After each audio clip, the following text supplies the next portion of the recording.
ನಮಸ್ಕಾರ ಸ್ನೇಹಿತರೆ, ಎಲ್ಲರಿಗೂ ಸ್ಟಡಿ ಡೇಸ್ ಕನ್ನಡ ಯೂಟ್ಯೂಬ್ ಚಾನಲ್ಗೆ ಸ್ವಾಗತ. ಸ್ನೇಹಿತರನ್ನ ಇವತ್ತಿನ ಒಂದು ಕ್ಲಾಸಲ್ಲಿ ಬಯೋಲಜಿಯ ಮುಂದುವರೆದ ಭಾಗವನ್ನ ಡಿಸ್ಕಷನ್ ಮಾಡೋಣ. ಈಗಾಗಲೇ ನಾವು 2 ಕ್ಲಾಸ್ಗಳನ್ನು ಅಪ್ಲೋಡ್ ಮಾಡಿದೀವಿ. ಸೊ ಇದು 3ನೇ ಕ್ಲಾಸ್ ನಿಮಗೆ ಜೀವಶಾಸ್ತ್ರದ್ದು. 3ನೇ ಕ್ಲಾಸಲ್ಲಿ ನಾವು ಏನು ಡಿಸ್ಕಷನ್ ಮಾಡೋಣ ಅಂದರೆ ಬ್ರಯೋಫೈಟಾ ಬಗ್ಗೆ ಡಿಸ್ಕಷನ್ ಮಾಡೋಣ, ಟೆರಿಡೋಫೈಟಾ ಬಗ್ಗೆ ಡಿಸ್ಕಷನ್ ಮಾಡೋಣ, ಮತ್ತು ಫೆನರೋಗ್ಯಾಮ್ಸ್, ಎಂಜಿಯೋಸ್ಪರ್ಮ್ಸ್ ಅಂದ್ರೆ ಏನು, ಜಿಮ್ನೋಸ್ಪರ್ಮ್ ಅಂದ್ರೆ ಏನು, ಇವುಗಳೆಲ್ಲದರ ಬಗ್ಗೆ ನಾವು ಡಿಸ್ಕಷನ್ ಮಾಡೋಣ. ಪ್ರೀವಿಯಸ್ ಕ್ಲಾಸಲ್ಲಿ ನಾವು ಏನೇನು ಓದಿದೀವಿ ಅಂತಕ್ಕಂಥದನ್ನ ಒಂದು ಬಾರಿ ನಾವೇನು ಮಾಡೋಣ, ರಿವೈಸ್ ಮಾಡಿಬಿಟ್ಟು ಮುಂದಿನ ಕ್ಲಾಸನ್ನು ಡಿಸ್ಕಷನ್ ಮಾಡೋಣ. ಹಾಗಾದ್ರೆ ಪ್ರೀವಿಯಸ್ ಕ್ಲಾಸನ್ನು ಹೇಗೆ ರಿವಿಷನ್ ಮಾಡೋದಂದ್ರೆ ನಿಮಗೆ ಈಗಾಗಲೇ ಹೇಳಿದ್ದೀನಿ, ಅವುಗಳನ್ನು ನಾವು MCQs ರೂಪದಲ್ಲಿ ಪ್ರೀವಿಯಸ್ ಕ್ಲಾಸನ್ನು ಡಿಸ್ಕಷನ್ ಮಾಡಿ ಮುಂದಿನ ಕ್ಲಾಸನ್ನು ಡಿಸ್ಕಷನ್ ಮಾಡೋಣ. ಈಗ ಹಾಗಾದ್ರೆ ನೋಡಿ, ಮೊದಲನೇ ಪ್ರಶ್ನೆಯಿಂದ ಕೇಳಿದ್ರೆ ಕೆಳಗಿನ ಯಾವ ಗುಂಪಿನ ಜೀವಿಗಳನ್ನ ಪ್ರೋಕ್ಯಾರಿಯೋಟ್ಗಳಾಗಿವೆ ಅಂತ ಪ್ರಶ್ನೆಯನ್ನ ಕೇಳಿದ್ದಾರೆ. ಅದಕ್ಕೆ ಸರಿಯಾಗಿರ್ತಕ್ಕಂಥ ಉತ್ತರ ಯಾವುದು? ಮೊನೆರಾ ಇಸ್ ದ ರೈಟ್ ಆನ್ಸರ್. ಮೊನೆರಾ ಇದಕ್ಕೆ ಸರಿಯಾಗಿರ್ತಕ್ಕಂಥ ಉತ್ತರವಾಗಿದೆ.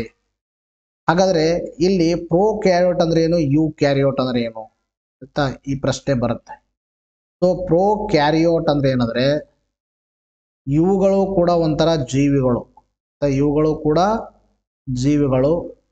ಈ ಜೀವಿಗಳಲ್ಲಿ ಏನಂದ್ರೆ ನೈಜ ಏನಿರಲ್ಲ, ನೈಜ ಕೋಶ ಕೇಂದ್ರ ಪೊರೆ, ಕೋಶ ಕೇಂದ್ರ ಪೊರೆ, ಕೋಶ ಕೇಂದ್ರ ಪೊರೆ ಇರುವುದಿಲ್ಲ. ಆಯ್ತಾ? ಟ್ರೂ ನ್ಯೂಕ್ಲಿಯರ್ ಮೆಂಬ್ರೇನ್ ಅಂತ ಹೇಳ್ತೀವಿ. True nuclear membrane. ಯಾವುದರಲ್ಲಿ ಟ್ರೂ ನ್ಯೂಕ್ಲಿಯರ್ ಮೆಂಬ್ರೇನ್ ಇರಲ್ಲ ಅಂತ ಜೀವಿಗಳನ್ನ ಪ್ರೋಕ್ಯಾರಿಯೋಟ್ ಅಂತ ಕರಿತೀವಿ. ಹಾಗಾದ್ರೆ ಯು ಕ್ಯಾರಿಯೋಟ್ಗಳಂದ್ರೆ ಏನು? ಯು ಕ್ಯಾರಿಯೋಟ್ಗಳಂದ್ರೆ ಇವುಗಳಿಗೆ ಏನಿರುತ್ತದೆ? ಟ್ರೂ ನೈಜ ನ್ಯೂಕ್ಲಿಯರ್ ಮೆಂಬ್ರೇನು ಇರುತ್ತೆ. ನ್ಯೂಕ್ಲಿಯರ್ ಮೆಂಬ್ರೇನು ಜೊತೆಗೆ ಏನಿರುತ್ತಂದ್ರೆ ನ್ಯೂಕ್ಲಿಯಸ್ಸು ಕೂಡ ಇರುತ್ತೆ. ನ್ಯೂಕ್ಲಿಯಸ್. ಹಾಗಾದ್ರೆ ನ್ಯೂಕ್ಲಿಯಸ್ ಅಂದ್ರೆ ಕೋಶ ಕೇಂದ್ರ ಇಂದ ನ್ಯೂಕ್ಲಿಯರ್ ಮೆಂಬ್ರೇನ್ ಅಂದ್ರೆ ಕೋಶ ಕೇಂದ್ರ ಪೊರೆ ಇರುತ್ತೆ. ಉದಾಹರಣೆಗಳ ಹೇಳಬೇಕಂದ್ರೆ ನಿಮಗೆ ಸಸ್ಯಗಳಾಗಿರ್ಬೋದು, ಸಸ್ಯ ಸಾಮ್ರಾಜ್ಯ ಅಂತಕ್ಕಂಥದ್ದು. ಇನ್ನೊಂದು ನಿಮಗೆ ಹೇಳಬೇಕಂದ್ರೆ ಪ್ರಾಣಿ ಸಾಮ್ರಾಜ್ಯಗಳು, ಪ್ರಾಣಿಗಳಾಗಿರ್ಬೋದು. ಇನ್ನು ತದನಂತರದಲ್ಲಿ ಪ್ರೊಟಿಸ್ಟಾಗಳು ಕೂಡ. ಇವೆಲ್ಲ ಏನಂದ್ರೆ ಯು ಕ್ಯಾರಿಯಟ್ಸ್ಗಳಿಗೆ ಉದಾಹರಣೆ. ಪ್ರೋ ಕ್ಯಾರಿಯಟಿಗೆ ಬೆಸ್ಟ್ ಎಕ್ಸಾಂಪಲ್ ಯಾವುದಂದ್ರೆ ಮೊನೇರಾ ಕಿಂಗ್ಡಮ್ ಅಲ್ಲಿ ಇರ್ತಕ್ಕಂಥ ಎಲ್ಲಾ ಜೀವಿಗಳು ಪ್ರೋಕ್ಯಾರಿಯಟ್ ಆಗಿವೆ. ಪ್ರೋಕ್ಯಾರಿಯಟ್ ಬೆಸ್ಟ್ ಎಕ್ಸಾಂಪಲ್ ಯಾವುದಂದ್ರೆ ಬ್ಯಾಕ್ಟೀರಿಯಾಗಳಿಗೆ ಟ್ರೂ ನ್ಯೂಕ್ಲಿಯರ್ ಮೆಂಬ್ರೇನ್ ಇರಲ್ಲ. ಇದು ನಾನು ಪ್ರೀವಿಯಸ್ ಕ್ಲಾಸಲ್ಲಿ ಡಿಸ್ಕಷನ್ ಮಾಡಿದೀವಿ ಇಷ್ಟೆಲ್ಲ ಅಂತ. ನೆಕ್ಸ್ಟ್ ಪ್ರಶ್ನೆ ನೋಡಿ, ನೆಕ್ಸ್ಟ್ ಪ್ರಶ್ನೆ ಕೇಳಿದ್ರೆ ಸೇಮ್ ನಾನು ಏನು ಎಕ್ಸ್ಪ್ಲೇನ್ ಮಾಡಿದೆ ಅದನ್ನೇ ಇದೆ. ನೈಜ ಕೋಶ ಕೇಂದ್ರ ಪೊರೆ ಹೊಂದಿರುವ ಜೀವಿಗಳನ್ನ ಏನೆಂದು ಕರೆಯುತ್ತೇವೆ ಅಂತ ಕರಿತೀವಿ? ಟ್ರೂ ನ್ಯೂಕ್ಲಿಯರ್ ಮೆಂಬ್ರೇನ್ ಹೊಂದಿರತಕ್ಕಂಥ ಜೀವಿಗಳನ್ನ ನಾವು ಏನಂತ ಕರಿತೀವಿ ಅಂತ ಪ್ರಶ್ನೆ ಕೇಳಿದ್ರೆ ಸೊ ಅದಕ್ಕೆ ಸರಿಯಾಗಿರ್ತಕ್ಕಂಥ ಉತ್ತರ eukaryotes is the right answer. ಅದಾಯ್ತಾ? ನೋಡಿ, ನೆಕ್ಸ್ಟ್ ಪ್ರಶ್ನೆ ಕೇಳಿದರೆ ಕೆಳಗಿನ ಯಾವ ಜೀವಿಗಳು ಕೋಶ ಭಿತ್ತಿ ಹೊಂದಿರುವುದಿಲ್ಲ ಅಂತ ಪ್ರಶ್ನೆ ಕೇಳಿದ್ದಾರೆ. ಸೊ ಅದಕ್ಕೆ ಸರಿಯಾಗಿರ್ತಕ್ಕಂಥ ಉತ್ತರ ಪ್ರಾಣಿಗಳು ಇದಕ್ಕೆ ಸರಿಯಾಗಿರ್ತಕ್ಕಂಥ ಉತ್ತರ. ಸೊ ಹಾಗಾದ್ರೆ ಇಲ್ಲಿ ಕೋಶ ಭಿತ್ತಿ ಅಂದ್ರೆ ಏನು? ಕೋಶ ಭಿತ್ತಿ. ಸೊ ಹಾಗಾದ್ರೆ ಕೋಶ ಭಿತ್ತಿ ಅಂದ್ರೆ ನಾವು ಇಂಗ್ಲಿಷ್ ಏನ್ ಕರಿತೀವಿ ಅಂದ್ರೆ ಸೆಲ್ ವಾಲ್ ಅಂತ ಹೇಳ್ತೀವಿ. ಸೊ ನಾವು ಜೀವಕೋಶದ ಒಂದು ರಚನೆ ಬಗ್ಗೆ ನೋಡಿದೇವೆ ಅಂದ್ರೆ ಜೀವಕೋಶ. ಸೊ ಜೀವಕೋಶ ಇದಕ್ಕೆ ನಾನು ಕರಿತೀವಿ ಸೆಲ್ ಅಂತ ಹೇಳ್ತೀವಿ. ಹಾಗಾದ್ರೆ ಜೀವಕೋಶ ಅಂದ್ರೇನು? ಜೀವಿಯ ರಚನಾತ್ಮಕ ಮತ್ತು ಕಾರ್ಯಾತ್ಮಕ ಘಟಕ.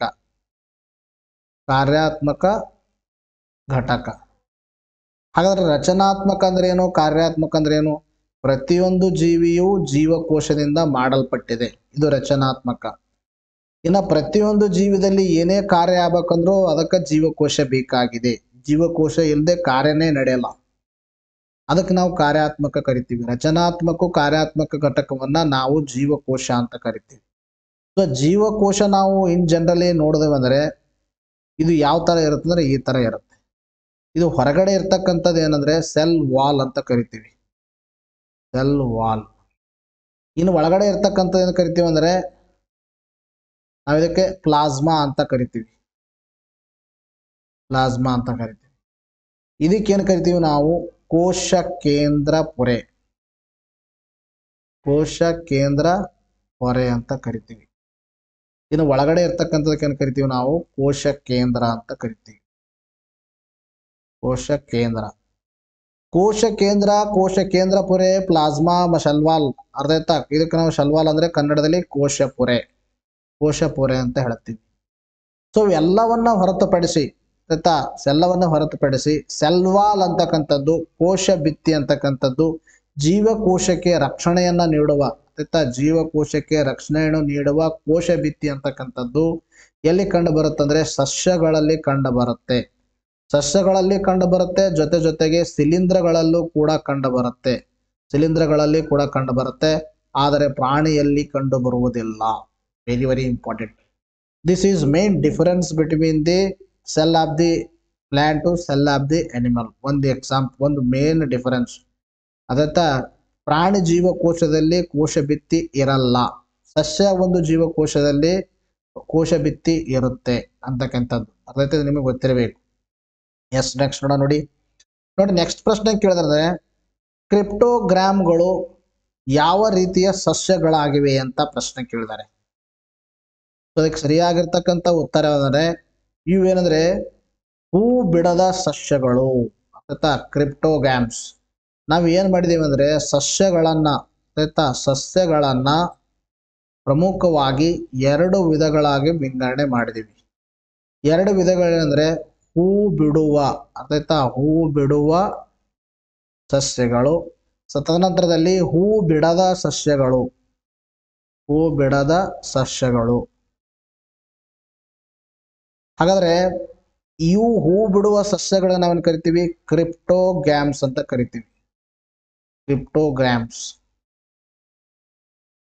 ಈ ಒಂದು ಹೂ ಬಿಡದ ಸಸ್ಯಗಳನ್ನ ಏನಂತ ಕರಿತೀವಿ, ಸಾರಿ, ಹೂ ಬಿಡುವ ಸಸ್ಯಗಳನ್ನ ಫೆನೆರೋಗ್ಯಾಮ್ಸ್ ಅಂತ ಕರಿತೀವಿ, ಫೆನೆರೋಗ್ಯಾಮ್ಸ್. ಹೇಳ್ತೀನಿ ಮುಂದೆ ನಿಮಗೆ. ಹೂ ಬಿಡದ ಸಸ್ಯಗಳನ್ನ ಏನು ಕರಿತೀವಿ ನಾವು ಕ್ರಿಪ್ಟೋಗ್ರಾಮ್ಸ್ ಅಂತ ಕರಿತೀವಿ, ಕ್ರಿಪ್ಟೋಗ್ರಾಮ್ಸ್ ಅಂತ ಕರಿತೀವಿ. ಅರ್ಥ ಆಯ್ತಾ? ಕ್ರಿಪ್ಟೋಗ್ರಾಮ್ಸ್ ಮತ್ತು ಫೆನೆರೋಗ್ರಾಮ್ಸ್ ಇವೆರಡು ಏನಂದ್ರೆ ಸಸ್ಯದ ಪ್ರಮುಖ ಉದಾಹರಣೆಗಳು. ಸಸ್ಯಗಳಲ್ಲಿ ಎರಡು ವಿಧಗಳು, ಒಂದು ಕ್ರಿಪ್ಟೋಗ್ರಾಮ್ಸ್ ಮತ್ತು ಇನ್ನೊಂದು ಫೆನೆರೋಗ್ರಾಮ್ಸ್. ಸೊ ಕ್ರಿಪ್ಟೋಗ್ರಾಮ್ಸ್ಗಳು ಏನ್ ಮಾಡ್ತಂದ್ರೆ ಹೂವನ್ನ ಬಿಡಲ್ಲ. ಹಾಗಾದ್ರೆ ಹೂ ಬಿಡದೇ ಇರ್ತಕ್ಕಂಥ ಯಾವುವು ಅಂದ್ರೆ ನಾನು ಈಗಾಗಲೇ ಹೇಳಿ ನಿಮಗೆ ಥ್ಯಾಲೋಫೈಟ್ಸ್, ಥ್ಯಾಲೋಫೈಟ್ಸ್. ಹಾಗಾದ್ರೆ ಥ್ಯಾಲೋಫೈಟ್ಸ್ ಅಲ್ಲಿ ಪ್ರಮುಖವಾಗಿ ಯಾವ ಬರ್ತಾವ ಶೈವಲಗಳು, ಶೈವಲಗಳು. ಶೈವಲಗಳು ಅಂದ್ರೆ ನಿಮಗೆ ಅಲ್ಗಿ ಅಂತ ಕರಿತೀವಿ. ಜೊತೆ ಜೊತೆಗೆ ಇನ್ನು ನಿಮಗೆ ಯಾವುದಂದ್ರೆ ಥ್ಯಾಲೋಫೈಟ್ಸ್ ಗಳಲ್ಲಿ ಶಿಲೀಂಧ್ರಗಳು, ಇದು ಥ್ಯಾಲೋಫೈಟ್ಸ್ ಒಂದು. ಎರಡನೇದು ಹೂ ಬಿಡದ ಯಾವುದಂದ್ರೆ ಬ್ರಯೋಫೈಟ, ಹೂ ಬಿಡದ ಬ್ರಯೋಫೈಟ್ಸ್, ಬ್ರಯೋಫೈಟ್ಸ್ ಹಾವಸೆ ಸಸ್ಯಗಳು, ಹಾವಸೆ ಸಸ್ಯಗಳು. ಇನ್ನೊಂದು ಮೂರನೇದು ಯಾವುದಂದ್ರೆ ಟೆರಿಡೋಫೈಟ್ಸ್, ಟೆರಿಡೋಫೈಟ್ಸ್. ಟೆರಿಡೋಫೈಟ್ಸ್ ಅಂದ್ರೆ ಜರಿ ಸಸ್ಯಗಳು, ಸಸ್ಯಗಳು. ಇವೇನಂದ್ರೆ ಹೂ ಬಿಡದ ಸಸ್ಯಗಳು. ಇನ್ನ ಹೂ ಬಿಡುವ ಸಸ್ಯಗಳು ಯಾವ ಅಂದ್ರೆ ಜಿಮ್ನೋಸ್ಪರ್ಮ್ ಅಂಡ್ ಎಂಜಿಯೋಸ್ಪರ್ಮ್, ಎಂಜಿಯೋಸ್ಪರ್ಮ್. ತದನಂತರದಲ್ಲಿ ಜಿಮ್ನೋಸ್ಪರ್ಮ್. ಆವರ್ತ ಸಸ್ಯಗಳು,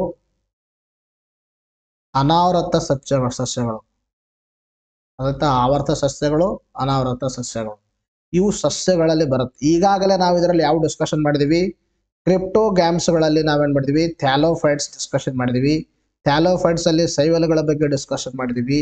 ಇನ್ನು ಶೈವಲ ಆದ್ಮೇಲೆ ಶಿಲೀಂಧ್ರಗಳು, ಇದನ್ನು ಕೂಡ ಥ್ಯಾಲೋಫೈಟ್ಸ್ ಅಲ್ಲಿ ಬರುತ್ತೆ, ಅದನ್ನು ಕೂಡ ಡಿಸ್ಕಷನ್ ಮಾಡಿದ್ವಿ. ನಾವು ಥ್ಯಾಲೋಫೈಟ್ಸ್ ಅಲ್ಲಿ ಬ್ರಯೋಫೈಟ ಡಿಸ್ಕಷನ್ ಮಾಡಬೇಕಾಗಿದೆ. ನಮ್ಮ ಸ್ಟಡಿ ಇಲ್ಲಿಗೆ ನಿಂತಿದೆ. ಬ್ರಯೋಫೈಟ, ಟೆರಿಡೋಫೈಟ್ಸ್, ಅದಾದ ಮೇಲೆ ನಾವೇನ್ ಮಾಡ್ಬೇಕಾಗತ್ತೆ ಫೆನೆರೋಗ್ರಾಮ್ಸ್ಗಳ ಬಗ್ಗೆ ನಾವೇನ್ ಮಾಡ್ಬೇಕಾಗತ್ತೆ ಡಿಸ್ಕಷನ್ ಮಾಡ್ಬೇಕಾಗುತ್ತೆ. ಅರ್ಥ ಇದೆ, ಗೊತ್ತಿರಬೇಕು. ಹೂ ಬಿಡದ ಸಸ್ಯಗಳು ಯಾವ ಅಂದ್ರೆ ಇವು ಕ್ರಿಪ್ಟೋಗ್ರಾಮ್ಸ್ಗಳಂತ ನಾವು ಕರಿತೀವಿ. ಎಸ್, ನೆಕ್ಸ್ಟ್ ನೋಡ್ರಿ ನೆಕ್ಸ್ಟ್ ಪ್ರಶ್ನೆ ಅಂತ ಕೇಳಿದ್ರೆ, ಕೆಳಗಿನ ಯಾವ ಸಸ್ಯಗಳು ಕ್ರಿಪ್ಟೋಗ್ರಾಮ್ಗಳಿಗೆ ಉದಾಹರಣೆಯಾಗಿವೆ ಅಂತ ಕೇಳಿದ್ದಾರೆ. ಸೊ ಈಗಾಗಲೇ ಹೇಳಿದೆ ನಿಮಗೆ ಕ್ರಿಪ್ಟೋಗ್ರಾಮ್ಸ್ಗಳಿಗೆ ಉದಾಹರಣೆಗಳು ನಾನು ಪ್ರೀವಿಯಸ್ ಕ್ಲಾಸಲ್ಲಿ ಹೇಳಿದ್ದೀನಿ. ಥ್ಯಾಲೋಫೈಟ್ಸ್, ಥ್ಯಾಲೋಫೈಟ್ಸ್, ತದನಂತರದಲ್ಲಿ ಟೆರಿಡೋಫೈಟ್ಸ್, ಇನ್ನೊಂದು ಯಾವುದು ಉಭಯವಾಸಿ ಬ್ರಯೋಫೈಟ್. ಇವೆಲ್ಲ ಏನಂದ್ರೆ ಉದಾಹರಣೆಗಳು ಕ್ರಿಪ್ಟೋಗ್ರಾಮ್ಸ್ಗಳಿಗೆ. ಮೇಲಿನ ಎಲ್ಲವೂ ಇದಕ್ಕೆ ಸರಿಯಾಗಿರ್ತಕ್ಕಂಥ ಉತ್ತರ. ಎಸ್, ನೆಕ್ಸ್ಟ್ ನೋಡಿ ನೆಕ್ಸ್ಟ್ ಪ್ರಶ್ನೆ ಕೇಳಿದ್ರೆ, ಕೆಳಗಿನ ಯಾವ ಹೇಳಿಕೆಗಳು ಥ್ಯಾಲೋಫೈಟ್ಸ್ಗೆ ಸಂಬಂಧಿಸಿದ ಹೇಳಿಕೆ ಸರಿಯಾಗಿಲ್ಲ ಅಂತ ಕೇಳಿದ್ದಾರೆ. ಸರಿಯಾಗಿಲ್ಲ. ಹಾಗಾದ್ರೆ ನೋಡ್ರಿ, ಮೊದಲನೇ ಕೇಳಿದ್ರೆ, ಇವು ನಿಜವಾದ ಕಾಂಡು ಬೇರು ಹೊಂದಿರುವುದಿಲ್ಲ. ಆಯ್ತಾ, ಕಾಂಡು ಬೇರು ಹೊಂದಿರಲ್ಲ ಅಂತ ಕೊಟ್ಟಿದ್ದಾರೆ. ಅರ್ಥ ನಿಮಗೆ ಹೇಳಿದ್ದೀನಿ ನಾನು, ಥ್ಯಾಲೋಫೈಟ್ಸ್ಗಳಂದ್ರೆ ಇವು ವೆರಿ ಸಿಂಪಲ್, ಅರ್ಥ ಬಹಳ ಸಿಂಪಲ್ ಒಂದು ಸಸ್ಯಗಳು, ಪ್ಲಾಂಟ್ಗಳು ಥ್ಯಾಲೋಫೈಟ್ಸ್ ಅಂದ್ರೆ. ಸಚ್ ಆಸ್ ಅಲ್ಗಿಗಳು, ಶೈವಾಲಗಳು. ಇವುಗಳಲ್ಲಿ ಏನಿರಲ್ಲ ಅಂದ್ರೆ ನೈಜದಾಗಿರ್ತಕ್ಕಂಥದ್ದು, ಡಿಫ್ರೆನ್ಸಿಯೇಟ್ ಮಾಡುವ ಒಂದು ಲೀವ್ಸ್ ಯಾವುದು, ಅದೇ ಎಲೆ ಯಾವುದು, ಬೇರು ಯಾವುದು, ಕಾಂಡ ಯಾವುದು, ಇವು ಏನು ಡಿಫ್ರೆನ್ಸಿಯೇಟ್ ಮಾಡೋಕ್ಕಾಗಲ್ಲ. ಅದರ ಅರ್ಥ ಏನಂದ್ರೆ ಇವು ನಿಜವಾದ ಕಾಂಡು ಮತ್ತು ಬೇರನ್ನ ಹೊಂದಿರುವುದಿಲ್ಲ. ಎಸ್, ಅಫ್ಕೋರ್ಸ್, ಯಾಕಂದ್ರೆ ಬೇರು ಯಾವುದು, ಕಾಂಡ ಯಾವುದು, ಎಲೆ ಯಾವುದಲ್ಲಿ ಗೊತ್ತು ಮಾಡಕ್ಕೆ ಆಗಲ್ಲ ಸಸ್ಯದ ಭಾಗಗಳು. ಸೊ ಅದಕ್ಕೆ ಏನಂದ್ರೆ ಇದು ಸರಿಯಾಗಿರ್ತಕ್ಕಂಥ ಉತ್ತರ. ಅಂದ್ರೆ ಸರಿಯಾಗಿರ್ತಕ್ಕಂಥ ಉತ್ತರ ಅಲ್ಲ, ಸ್ಟೇಟ್ಮೆಂಟ್ ಈಸ್ ರೈಟ್.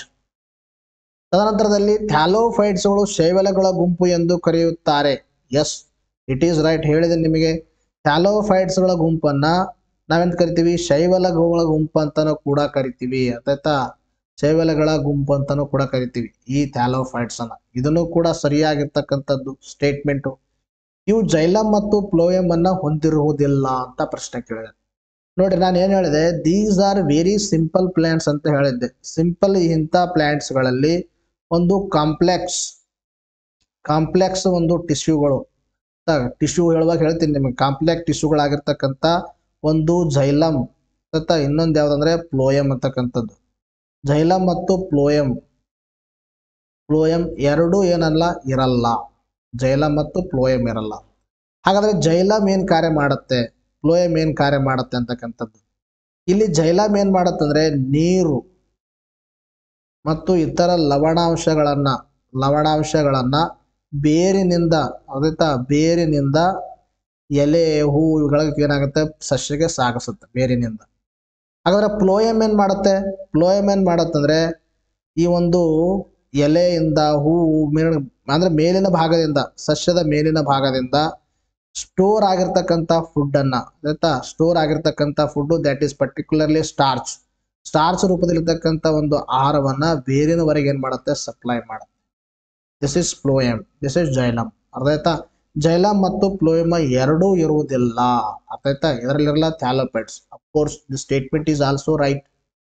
ಇನ್ನು ಇವುಗಳು ಉಭಯವಾಸಿಗಳೆಂದು ಕೂಡ ಕರೆಯುತ್ತಾರೆ. ಉಭಯವಾಸಿಗಳಂತ ಕರೀತಾರೆ ಇವಕ್ಕೆ? ಇಲ್ಲ, ಉಭಯವಾಸಿಗಳಂತ ನಾವು ಬ್ರಯೋಫೈಟಾಗಳಿಗೆ ಕರೆಯುತ್ತಾರೆ. ಇದಕ್ಕೆ ಏನಂದ್ರೆ ತಪ್ಪಾಗಿರ್ತಕ್ಕಂಥ ಉತ್ತರ. ಇವುಗಳನ್ನ ಉಭಯವಾಸಿಗಳೆಂದು ಕರೆಯುತ್ತಾರೆ, ಇದು ತಪ್ಪಾಗಿರ್ತಕ್ಕಂಥದ್ದು. ಸೊ ಹಾಗಾದರೆ ನಮಗೇನು ಕೇಳಿದರೆ ಯಾವುದು ಸರಿಯಾಗಿಲ್ಲ ಅಂತ ಕೇಳಿದರೆ, ಇದು ಸರಿಯಾಗಿದೆ, ಇದು ಸರಿಯಾಗಿದೆ, ಇದು ಸರಿಯಾಗಿದೆ, ಇದು ತಪ್ಪಾಗಿರ್ತಕ್ಕಂಥದ್ದು. Yes, right answer is this one. ಅಂತಕ್ಕಂಥದ್ದು. ಅರ್ಥ ಆಯ್ತಾ? ನೋಡ್ರಿ, ಇವೆಲ್ಲ ನೀವು ನೀಟಾಗಿ ಅಧ್ಯಯನ ಮಾಡಿದಾಗ ಮಾತ್ರ ಇಂಥ ಪ್ರಶ್ನೆಗಳಿಗೆ ನಿಮಗೆ ಉತ್ತರ ಹೇಳಕ್ಕಾಗತ್ತೆ, ಇಲ್ಲಾಂದ್ರೆ ಹೇಳಕ್ಕಾಗಲ್ಲ. ಅರ್ಥ ಆಯ್ತಾ? ನೆಕ್ಸ್ಟ್ ನೋಡಿ, ನೆಕ್ಸ್ಟ್ ಪ್ರಶ್ನೆ ಕೇಳಿದ್ರೆ, ಕೆಳಗಿನ ಯಾವ ಜೀವಿಗಳು ಥ್ಯಾಲಸ್ ತರ ದೇಹ ರಚನೆ ಹೊಂದಿವೆ? ನೋಡ್ರಿ, ಯಾವ ಜೀವಿಗಳು ಥ್ಯಾಲಸ್ ಲೈಕ್ ಸ್ಟ್ರಕ್ಚರ್ ಯಾವ ಜೀವಿಗಳು ಹೊಂದಿದವೆ ಅಂತ ಜೀವಿಗಳನ್ನ ಥ್ಯಾಲೋಫೈಟ್ಸ್ ಅಂತ ಕರಿತೀವಿ. ಥ್ಯಾಲಸ್ ಸ್ಟ್ರಕ್ಚರ್ ಅಂದ್ರೆ ಹೆಂಗಿರುತ್ತೆ ಸರ್? ಅದು ಥ್ಯಾಲಸ್ ಸ್ಟ್ರಕ್ಚರ್ ಅಂದ್ರೆ ಹೆಂಗಿರುತ್ತಂದ್ರೆ ಅದು ಒಂಥರ ಚಪ್ಪಟೆ ಆಕಾರ ಇರುತ್ತೆ. ಆ ಸ್ಟ್ರಕ್ಚರ್ದಲ್ಲಿ ಸಸ್ಯದ ಎಲೆ ಯಾವುದು, ಸಸ್ಯದ ಕಾಂಡ ಯಾವುದು, ಸಸ್ಯದ ಬೇರ್ ಯಾವುದು, ಸಸ್ಯದ ಹೂವಂತರೂ ಮಾತೇ ಇಲ್ಲ. ಅರ್ಥ ಆಯ್ತಾ? ಎಲೆ ಕಾಂಡ ಬೇರ ಇವು ಸಸ್ಯದ ಗುರುತ ಮಾಡಕ್ಕೆ ಆಗಲ್ಲ ಅಂತ ಒಂದು ಸ್ಟ್ರಕ್ಚರ್ವನ್ನ ಥ್ಯಾಲಸ್ ಅಂತ ಕರಿತೀವಿ. ಥ್ಯಾಲಸ್ ಸ್ಟ್ರಕ್ಚರ್ ಹೊಂದಿರತಕ್ಕಂಥವುಗಳಿಗೆ ಥ್ಯಾಲೋಫೈಟ್ಸ್ ಅಂತ ಕರಿತೀವಿ. ಥ್ಯಾಲೋಫೈಟ್ಸ್ಗಳ ಬೆಸ್ಟ್ ಎಕ್ಸಾಂಪಲ್ಲು ಒಂದು ಶೈವಲ, ಶೈವಲಗಳು, ಇನ್ನೊಂದು ಯಾವ್ದಂದ್ರೆ ಶಿಲೀಂಧ್ರಗಳು. ಸೊ ಹಾಗಾದ್ರೆ ಏನ್ ಕೊಟ್ಟಿದ್ದಾರೆ, ರಚನೆ ಯಾವ ಹೊಂದಿವೆ ಅಂದ್ರೆ ಇದಕ್ಕೆ ಮೂರನೇ option correct. 1 and 2 is the right answer. Yes, next ನೋಡೋಣ. ನೋಡಿ ನೆಕ್ಸ್ಟ್ ಕ್ವಶನ್ ಕೇಳಿದ್ರೆ ಶೈವಲಗಳ ಕೋಶ ಭಿತ್ತಿಯು ಯಾವುದರಿಂದ ಮಾಡಲ್ಪಟ್ಟಿದೆ? ಶೈವಲಗಳ ಕೋಶ ಭಿತ್ತಿ ಯಾವುದರಿಂದ ಮಾಡಲ್ಪಟ್ಟಿದೆ ಅಂತ ಕೇಳಿದ್ದಾರೆ. ಸೊ ನಿಮಗೆ ಈಗಾಗಲೇ ಹೇಳಿದ್ದೀನಿ ನಾನು, ಸೆಲ್ ವಾಲ್ ಅಂತಕ್ಕಂಥದ್ದು ಈ ಒಂದು ಪ್ಲಾಂಟ್ ಸೆಲ್ ಅಲ್ಲಿ ಇರುತ್ತೆ. Cell wall, but it is absent ಇನ್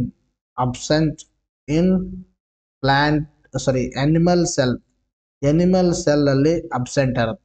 ಯಾವುದು? ಸೆಲ್ ವಾಲ್ ಅಂತಕ್ಕಂಥದ್ದು. ಹಾಗಾದ್ರೆ ಪ್ಲಾಂಟ್ ಸೆಲ್ ವಾಲ್ ಅಲ್ಲಿ, ಪ್ಲಾಂಟ್ ಅಲ್ಲಿ ಬರುತ್ತೆ ಒಂದು ಯಾವುದು? ಶೈವಲಗಳು ಅಂತಕ್ಕಂಥದ್ದು, ಅಲ್ಗಿ ಅಂತಕ್ಕಂಥದ್ದು. ಇನ್ನೊಂದು ಯಾವುದು ಬರುತ್ತಂದ್ರೆ ಇಲ್ಲಿ ನಿಮಗೆ ಶಿಲೀಂಧ್ರಗಳು ಅಂತ ಬರ್ತಾವ. ಅರ್ಥ ಆಯ್ತಾ? ಸೊ ಹಾಗಾದ್ರೆ ಅಲ್ಗಿ ಮತ್ತು ಶಿಲೀಂಧ್ರಗಳು ಸೆಲ್ ವಾಲ್ ಅನ್ನ ಹೊಂದಿದವೆ ಅಂದ್ರೆ ಅಲ್ಗಿ ಸೆಲ್ ವಾಲ್ ಎದರಿಂದ ಮಾಡಲ್ಪಟ್ಟಿದೆ ಅಂತ ಪ್ರಶ್ನೆ ಕೇಳ್ತಾರೆ. ಅಲ್ಗಿ ಸೆಲ್ ವಾಲು ಸೆಲ್ಯುಲೋಸ್ ಮತ್ತು ಪೆಕ್ಟಿನ್ ಗಳಿಂದ ಮಾಡಲ್ಪಟ್ಟಿದೆ. So it means that option 1 is right answer. So chitin ಅಥವಾ ಚಿಟಿನ್, ಇದು ಏನಂದ್ರೆ ಈ ವಸ್ತು ಏನಂದ್ರೆ ಈ ಒಂದು ಶಿಲೀಂಧ್ರಗಳ ಒಂದು ಕೋಶ ಭಿತ್ತಿಯಿಂದ ಮಾಡಲ್ಪಟ್ಟಿದೆ. ಶಿಲೀಂಧ್ರಗಳ ಕೋಶ ಭಿತ್ತಿ ಅದರಿಂದ ಮಾಡಲ್ಪಟ್ಟಿದೆ, ಕೈಟಿನ್ ಅಂತಕ್ಕಂಥ ವಸ್ತುವಿನಿಂದ ಮಾಡಲ್ಪಟ್ಟಿದೆ. ಕೆಳಗಿನ ಯಾವ ಹೇಳಿಕೆಯು ಶಿಲೀಂಧ್ರಗಳಿಗೆ ಸಂಬಂಧಿಸಿದಂತೆ ಸರಿಯಾಗಿದೆ ಅಂತ ಕೇಳಿದಾರೆ. ನೋಡ್ರಿ, ಮೊದಲನೇ ಆಪ್ಷನ್ ಕೊಟ್ಟಿದ್ದಾರೆ, ಇವುಗಳ ಕೋಶ ಭಿತ್ತಿಯು ಸೆಲ್ಯುಲೋಸ್ ನಿಂದ ಮಾಡಲ್ಪಟ್ಟಿದೆ. Absolutely wrong. ಶೈವಲಗಳ ಕೋಶ ಭಿತ್ತಿ ಮಾಡಲ್ಪಟ್ಟಿದೆ. ಅರ್ಥ ಆಯ್ತಾ? ತದನಂತರ ಅವುಗಳ ಕೋಶ ಭಿತ್ತಿಯನ್ನ ಹೊಂದಿರುವುದಿಲ್ಲ. ಕೋಶ ಭಿತ್ತಿ ಹೊಂದಿರುತ್ತವೆ. Absolutely wrong. ಇವು ಸ್ವಪೋಷಕ ಜೀವಿಗಳೇ ಆಗಿವೆ. ಶೈವಲಗಳು ಆಟೋಟ್ರೋಪ್ಸ್ ಆಗಿವೆ ಅಂತ ಕೊಟ್ಟಿದ್ದಾರೆ. ಶೈವಲಗಳು ಆಟೋಟ್ರೋಪ್ಸ್ ಆಗಿಲ್ಲ, ಶೈವಲಗಳು ಹೆಟೆರೋಟ್ರೋಪ್ಸ್ ಆಗಿದ್ದಾವೆ. ಇವು ಸ್ವಪೋಷಕ ಜೀವಿಗಳಾಗಿಲ್ಲ, ಪರಪೋಷಕ ಜೀವಿಗಳಾಗಿವೆ. ಸೊ ಇದನ್ನು ಕೂಡ ಒಂದು ತಪ್ಪಾಗಿರ್ತಕ್ಕಂಥದ್ದು. ಹಾಗಾದ್ರೆ ಆಟೋಟ್ರೋಪ್ಸ್ ಅಂದ್ರೆ ಏನು, ಹೆಟೆರೋಟ್ರೋಪ್ಸ್ ಅಂದ್ರೆ ಏನು, ಸ್ವಪೋಷಕ ಅಂದ್ರೆ ಏನು, ಅಥವಾ ಪರಪೋಷಕ ಅಥವಾ ಪರಾವಲಂಬಿ ಅಂದರೆ ಏನು? ಆಟೋಟ್ರೋಪ್ಸ್ ಅಂದ್ರೆ ಯಾವ ಜೀವಿಗಳು ತಮ್ಮ ಆಹಾರವನ್ನ ತಾವೇ ತಯಾರಿಸಿಕೊಳ್ಳುತ್ತವೆ ಅಂತ ಜೀವಿಗಳನ್ನು ನಾವು ಆಟೋಟ್ರೋಪ್ಸ್ ಅಥವಾ ನಾವೇನ್ ಕರಿತೀವಿ, ಇವುಗಳಿಗೆ ನಾವು ಸ್ವಪೋಷಕಗಳಂತ ಕರಿತೀವಿ. Best example are the plants. Heterotrophs ಅಂದ್ರೆ ಈ ಜೀವಿಗಳು ತಮ್ಮ ಆಹಾರಗೋಸ್ಕರ ಬೇರೆ ಜೀವಿಗಳ ಮೇಲೆ ಅವಲಂಬನೆಯಾಗಿರ್ತಾವ, ಅಂತವುಗಳಿಗೆ ನಾವು ಹೆಟೆರೋಟ್ರೋಪ್ಸ್ ಅಂತ ಕರಿತೀವಿ. ಅದಕ್ಕೆ ಇದನ್ನು ಕೂಡ ಏನಂದ್ರೆ ತಪ್ಪಾಗಿರ್ತಕ್ಕಂಥ ಉತ್ತರ. ಸೊ ಪೆನಿಸಿಲಿಯಂ ನೋಟ್ಯಾಟಮ್ ಒಂದು ಶಿಲೀಂಧ್ರವಾಗಿದೆ. Yes, it is right answer. ಇದು ಸರಿಯಾಗಿರ್ತಕ್ಕಂಥ ಉತ್ತರ ಮತ್ತು ಸರಿಯಾಗಿರ್ತಕ್ಕಂಥ ಸ್ಟೇಟ್ಮೆಂಟ್. ಆಯ್ತಾ? ಎಸ್, ನೆಕ್ಸ್ಟ್ ನೋಡಿ ನೆಕ್ಸ್ಟ್ ಪ್ರಶ್ನೆ ಕೇಳಿದ್ರೆ, ಕೆಳಗಿನ ಯಾವ ಹೇಳಿಕೆಯು ಶೈವಲಗಳಿಗೆ ಸಂಬಂಧಿಸಿದಂತೆ ಸರಿಯಾಗಿದೆ ಅಂತ ಪ್ರಶ್ನೆ ಕೇಳಿದ್ದಾರೆ. ಎಲ್ಲಾ ಶೈವಲಗಳು ಬಹುಕೋಶೀಯ ಜೀವಿಗಳಾಗಿವೆ. ನಾನು ಇದನ್ನ ಹೇಳಿದ ಪ್ರೀವಿಯಸ್ ಕ್ಲಾಸ್ ಅಲ್ಲಿ. ಎಲ್ಲಾ ಜೀವಿಗಳು ಬಹುಕೋಶೀಯ ಶೈವಲಗಳಾಗಿವೆ. Absolutely wrong. ನಿಮಗೆ ಹೇಳಿದೀನಿ ಏನಂದ್ರೆ ಕೆಲವೊಂದು ಶೈವಲಗಳು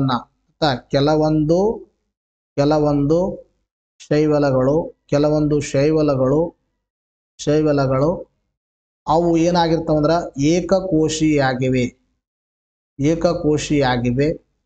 ಮತ್ತು ಅಂತ ಶೈವಲಗಳು ಅವು ತಮ್ಮ ಆಹಾರವನ್ನ ತಾವೇ ತಯಾರಿಸಿಕೊಳ್ಳಲ್ಲ. They don't prepare their food ಮತ್ತು ಅವು ಏನಾಗಿರ್ತಾವಂದ್ರೆ ಯೂನಿಸೆಲ್ಯುಲಾರ್ ಆಗಿರ್ತಾವ. ಅಂತ ಶೈವಲಗಳನ್ನ ನಾವು ಮೊನೇರಾ ಕಿಂಗ್ಡಮ್ದಲ್ಲಿ ಇಟ್ಟಿದ್ದೀವಿ. ಮೊನೇರಾ ಕಿಂಗ್ಡಮ್ದಲ್ಲಿ ಇಟ್ಟಿದ್ದೀವಿ. Best example cyanobacteria. Cyanobacteria it is an algae. ಇನ್ನೊಂದು ತದನಂತರದಲ್ಲಿ blue green algae. It is one of the bacteria but it is in the monera kingdom. ಹೇಳಿದೀನಿ, ಅರ್ಥ ಆಯ್ತವಾ? ಎಲ್ಲ ನಾನು ಪ್ರೀವಿಯಸ್ ಕ್ಲಾಸಲ್ಲಿ ಹೇಳಿದ್ದೀನಿ ನಿಮ್ಗೆ, ಮತ್ತೆ నేను ಬರೀ ಎಕ್ಸ್ಪ್ಲೈನ್ ಮಾಡ್ತಾನೆ ಹೇಳ್ಬೇಕಾದ್ರೆ. ಅರ್ಥ ಆಯ್ತಾ? ಎಲ್ಲಾ ಶೈವಗಳು ಬಹುಕೋಶೀಯ ಶೈವಲಗಳಾಗಿಲ್ಲ, ಏಕಕೋಶೀಯ ಶೈವಲಗಳು ಇದಾವೆ. ಸೈನೋಬ್ಯಾಕ್ಟೀರಿಯಾ ಅಂತಕ್ಕಂಥದ್ದು, ಸೈನೋಬ್ಯಾಕ್ಟೀರಿಯಾ ನಿಮ್ಗೆ ಬ್ಯಾಕ್ಟೀರಿಯಾ ಅಂತ ಅನಿಸುತ್ತೆ, but it is not a bacteria. Bacteria ಕಿಂಗ್ಡಮ್ದಲ್ಲಿ ಇಡೋದ್ರಿಂದ, ಯಾಕಂದ್ರೆ ಈ ಮೊನೇರಾ ಕಿಂಗ್ಡಮ್ದಲ್ಲಿ ಬ್ಯಾಕ್ಟೀರಿಯಾಗಳಿದಾವೆ.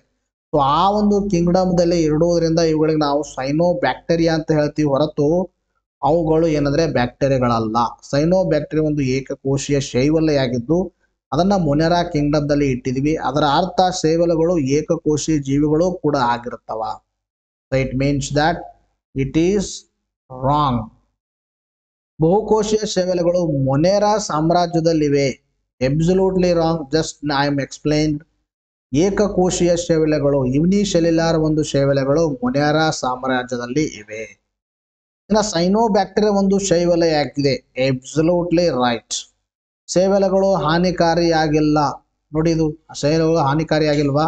ಅಲ್ಗಲ್ ಬ್ಲೂಮ್ ಅಂತ ಓದ್ತೀವಿ ನಾವು. ಅಲ್ಗಲ್ ಬ್ಲೂಮ್ ಅಂದ್ರೆ ಈ ಶೈವಲಗಳು ಅಂತ ಯೂಟ್ರೋಪಿಕೇಶನ್ ಇನ್ ದ ಸೆನ್ಸ್ ದಟ್ ಆ ನೀರಿನಲ್ಲಿ ಪೋಷಕಾಂಶಗಳ ಪ್ರಮಾಣ ಹೆಚ್ಚಾದಾಗ ಶೈವಲಗಳು ಇಂಥ ಮಟ್ಟದಲ್ಲಿ ಬೆಳೀತವೆ ಅಂದ್ರೆ ಫುಲ್ ನೀರಿನ ಮೇಲೆ ಅವುಗಳನ್ನೇ ಆವರಿಸ್ಕೊಳ್ತಾವ. ಆಯ್ತಾ? ಈ ತರ ಒಂದು ಅಗಾಧ ಪ್ರಮಾಣದಲ್ಲಿ ಶೈವಲಗಳು ಏನು ಬೆಳಿತಾವ ನೋಡ್ರಿ, ಅದಕ್ಕೆ ನಾವು ಕರಿತೀವಿ ಅಲ್ಗಲ್ ಬ್ಲೂಮ್ ಅಂತ ಕರಿತೀವಿ. ಅಲ್ಗಲ್ ಬ್ಲೂಮ್ ಅದೇನಂದ್ರೆ ಬ್ಲೂ ಕಲರ್ ಆದರೂ ಇರ್ಬೋದು, ರೆಡ್ ಕಲರ್ ಆದ್ರೂ ಇರ್ಬೋದು, ಬ್ರೌನ್ ಕಲರ್ ಆದ್ರೂ ಇರ್ಬೋದು. ಬ್ರೌನ್ ಅಲ್ಗಿ ಇದ್ರೆ ಬ್ರೌನ್ ಕಲರು, ರೆಡ್ ಅಲ್ಗಿ ಇದ್ರೆ ರೆಡ್ ಅಲ್ಗಲ್ ಬ್ಲೂಮು, ಬ್ಲೂ ಇದ್ರೆ ಬ್ಲೂ ಅಲ್ಗಲ್ ಬ್ಲೂಮ್, ಈ ತರ ಇರುತ್ತೆ. ಬಟ್ ಯೂಸ್ವಲಿ ನಾವು ರೆಡ್ ಟೈಡ್ಸ್ ಅಂತ ರೆಫರ್ ಮಾಡ್ತೀವಿ. ಬಟ್ ರೆಡ್ ಟೈಡ್ಸ್ ಯಾಕೆ ಯೂಸ್ ಮಾಡ್ತೀವಿ ಅಂದ್ರೆ ನಾವು ಅದನ್ನ ಜಸ್ಟ್ ಒಂದು ಯೂಸ್ ಮಾಡ್ತೀವಿ ಅಷ್ಟೇ, ರೆಡ್ ಟೈಡ್ಸ್ ಕೆಂಪಾಗಿ ಕಾಣೋದ್ರಿಂದ. But it is not a correct. ಯಾಕಂದ್ರೆ ಕರೆಕ್ಟ್ ಯಾಕಿಲ್ಲ ಅಂದ್ರೆ ಯಾವಾಗಲೂ ರೆಡ್ ಆಗಿರಲ್ಲ, ಬಟ್ ನಾವು ಯೂಸ್ ಮಾಡ್ತೀವಿ. But it is a misnomer. ಹಾಗಾದ್ರೆ ಅರ್ಥ ಏನಂದ್ರೆ ಅಲ್ಗಲ್ ಬ್ಲೂಮ್ಗಳು ಹಾನಿಕಾರಕವಾಗಿವೆ. ಹೇಗೆ ಹಾನಿಕಾರಕ? ಸಂಪೂರ್ಣ ನೀರಿನ ಮೇಲೆ ಆವರಿಸಿಕೊಂಡಾಗ ಕೆಳಗಡೆ ಇರ್ತಾಗ ಏನಂದ್ರೆ ಆಕ್ಸಿಜನ್ ಹೋಗಕ್ಕೆ ಬಿಡಲ್ಲ ಅಂದ್ರೆ ಕೆಳಗಡೆ ಇರ್ತಕ್ಕಂಥ ಜೀವಿಗಳು ಸಾಯ್ತಾವ ನೀರಿನಲ್ಲಿ. ಒಂದು ಇನ್ನೊಂದು, ಅಲ್ಗಿ ಹೆಚ್ಚಾಗಿರ್ತಕ್ಕಂಥ ನೀರು ನಾವು ಕುಡಿದ್ರು ಕೂಡ ನಮಗೂ ಕೂಡ ಹಾನಿಕಾರಕ. It means that it is also ಹಾನಿಕಾರಕ. ಇಲ್ಲ ಅಂದ್ರೆ it is a wrong. It is wrong and write answer is this question is cyanobacteria ಒಂದು ಶೈವಲವಾಗಿದೆ. ಅರ್ಥ ಆಯ್ತಾ? ಎಸ್. ನೆಕ್ಸ್ಟ್ ನೋಡಿ, ನೆಕ್ಸ್ಟ್ ಕ್ವಶನ್ ಕೇಳಿದ್ರೆ, ಯಾವ ಶೈವಲಗಳು ಕ್ಲೋರೋಫಿಲ್ ಎ ಮತ್ತು ಬಿ ವರ್ಣಕವನ್ನ ಹೊಂದಿವೆ ಅಂತ ಪ್ರಶ್ನೆ ಕೇಳಿದ್ದಾರೆ. ನೋಡಿ, ನಾನು ಇದನ್ನ ಹೇಳೋಕ್ಕಿಂತ ಮುಂಚಿತವಾಗಿ ನೋಡ್ರಿ, ಕ್ಲೋರೋಫಿಲ್ ಅಂತಕ್ಕಂಥದ್ದು ಗೊತ್ತಾ? ಕ್ಲೋರೋಫಿಲ್ ಅಂತ ಹೇಳ್ತೀವಿ. ಸೊ ಈ ಒಂದು ಕ್ಲೋರೋಫಿಲ್ ಅಂತಕ್ಕಂಥದ್ದು ಎಲ್ಲಿ ಕಂಡು ಬರುತ್ತಂದ್ರೆ ಎಲೆಗಳಲ್ಲಿ ಕಂಡು ಬರುತ್ತೆ. ಈ ಕ್ಲೋರೋಫಿಲ್ ಅಂತಕ್ಕಂಥದ್ದು ಯಾವ ಒಂದು ವರ್ಣಕವನ್ನು ಹೊಂದಿರುತ್ತೆ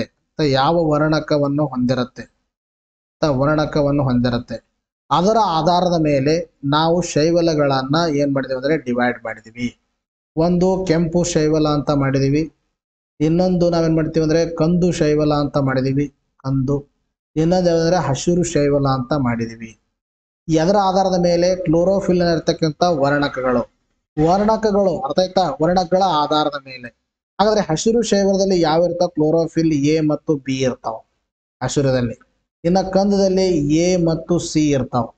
ಇನ್ನ ಕೆಂಪದಲ್ಲಿ ಎ ಮತ್ತು ಡಿ ಇರ್ತಾವ. ಅರ್ಥ ಆಯ್ತಾ? ಇಲ್ಲಿ ಕಂದದಲ್ಲಿ ಎ ಮತ್ತು ಸಿ ಅಲ್ಲದೆ ಜಾಂಥೋಫಿಲ್ ಅಂತಕ್ಕಂಥ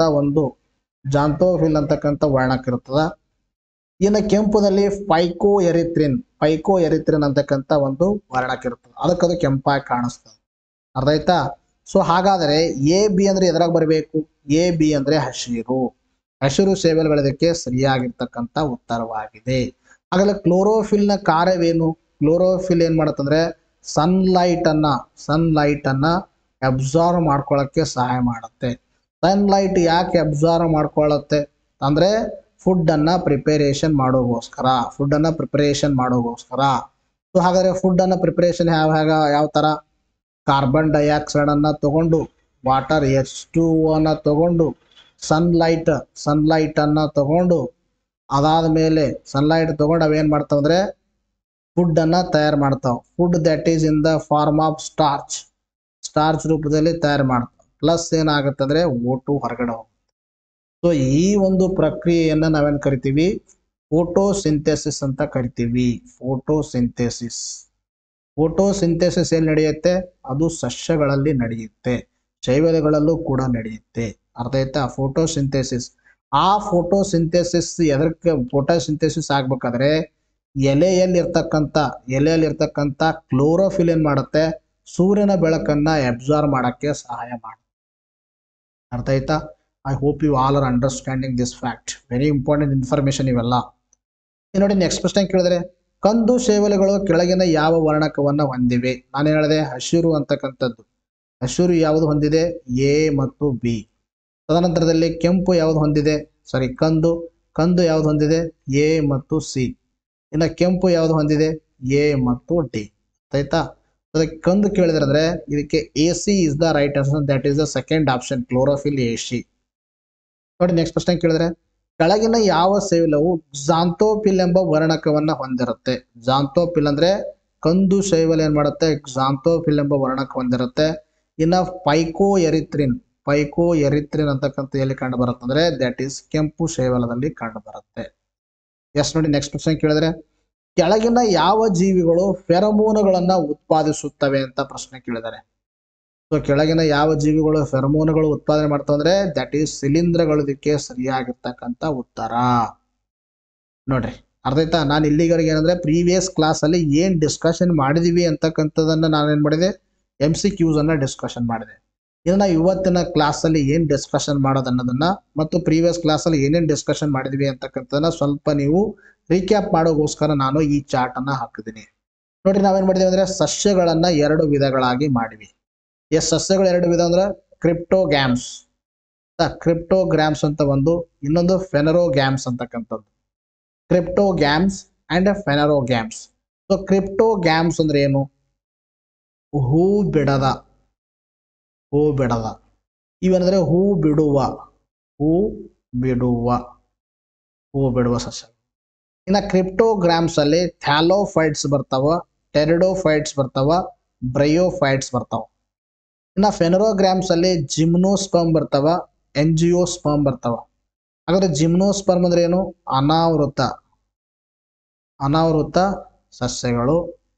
ಎಂಜಿಯೋಸ್ಪರ್ಮ್ ಅಂದ್ರೆ ಆವೃತ ಸಸ್ಯಗಳು. ಅನಾವೃತ ಮತ್ತು ಆವೃತ ಸಸ್ಯಗಳು. ಇನ್ನು ಮತ್ತೆ ನಾವು ಆವೃತ ಸಸ್ಯದಲ್ಲಿ ಏನ್ ಮಾಡ್ತೀವಿ? ಮೊನೋಕಾಟಿಲಿಡಾನ್ಸ್ ಮತ್ತು ಡೈಕಾಟಿಲಿಡಾನ್ಸ್ ಅಂತ ಮಾಡ್ತೀವಿ. ಮೊನೋಕಾಟಿಲಿಡಾನ್ಸ್ ಅಂದ್ರೆ ಏನು? ಏಕದಳ ಸಸ್ಯಗಳು. ಇವೇನಂದ್ರೆ ದ್ವಿದಳ ಸಸ್ಯಗಳು. ಈ ತರ ಡಿವೈಡ್ ಮಾಡ್ತೀವಿ. ಸೊ ನಾವು ಏನ್ ಮಾಡೋಣ ಅಂದ್ರೆ ಈಗ ಥ್ಯಾಲೋಫೈಟ್ಸ್ ಕಂಪ್ಲೀಟ್ ಆಗಿದೆ.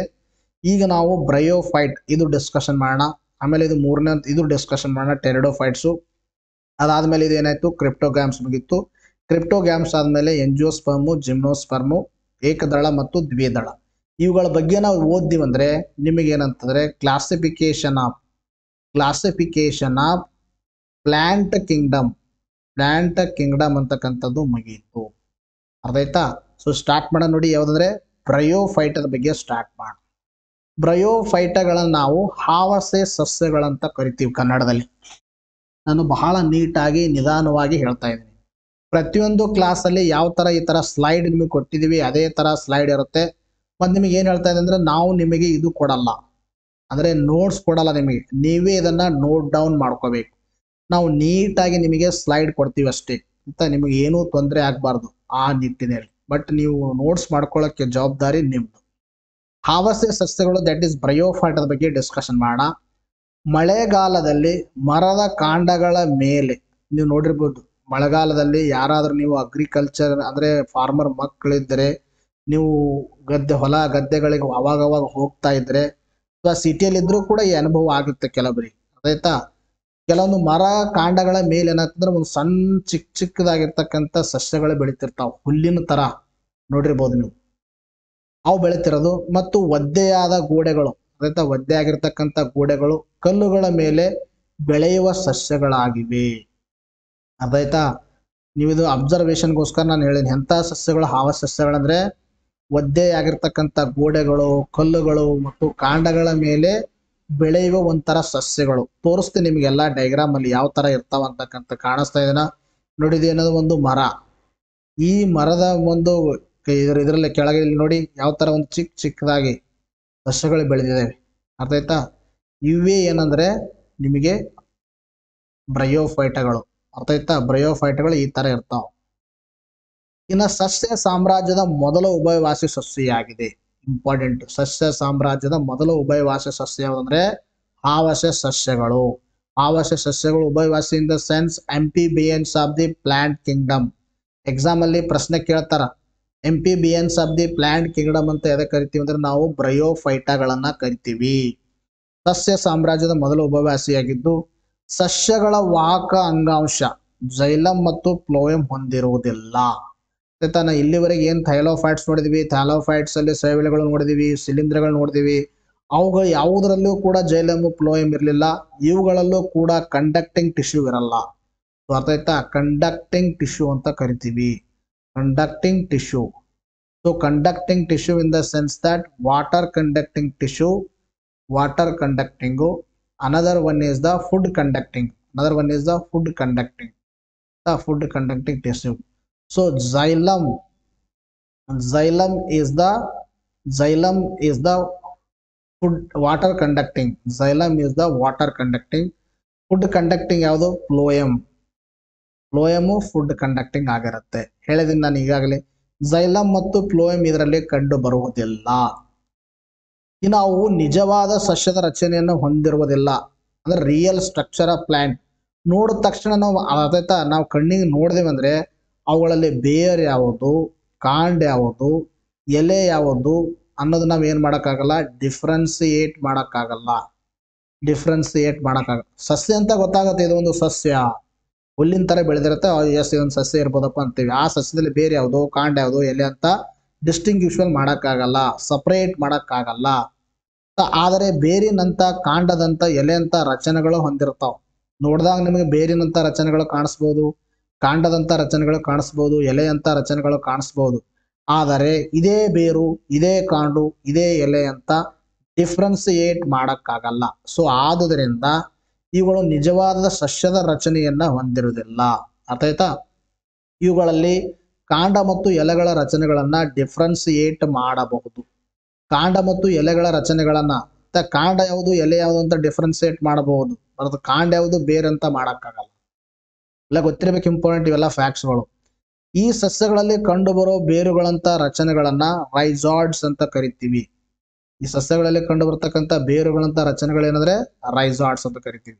ನೋಡಿ, ನಿಮಗೆ ನಾನು ಯಾವಾಗಂದ್ರೆ ಮಾಡಿಫಿಕೇಶನ್ ಬಗ್ಗೆ ಹೇಳ್ತೀನಿ ನಿಮಗೆ ಮುಂದೆ ನೆಕ್ಸ್ಟ್ ಕ್ಲಾಸ್ಗಳಲ್ಲಿ. ಮಾಡಿಫಿಕೇಶನ್ ಆಫ್ ಯಾವುದಂದ್ರೆ ರೂಟ್ ಮಾಡಿಫಿಕೇಶನ್ನು, ಸ್ಟೆಮ್ ಮಾಡಿಫಿಕೇಶನ್ನು, ಲೀವ್ ಮಾಡಿಫಿಕೇಶನ್ನು. ಅರ್ಥ ಆಯ್ತಾ?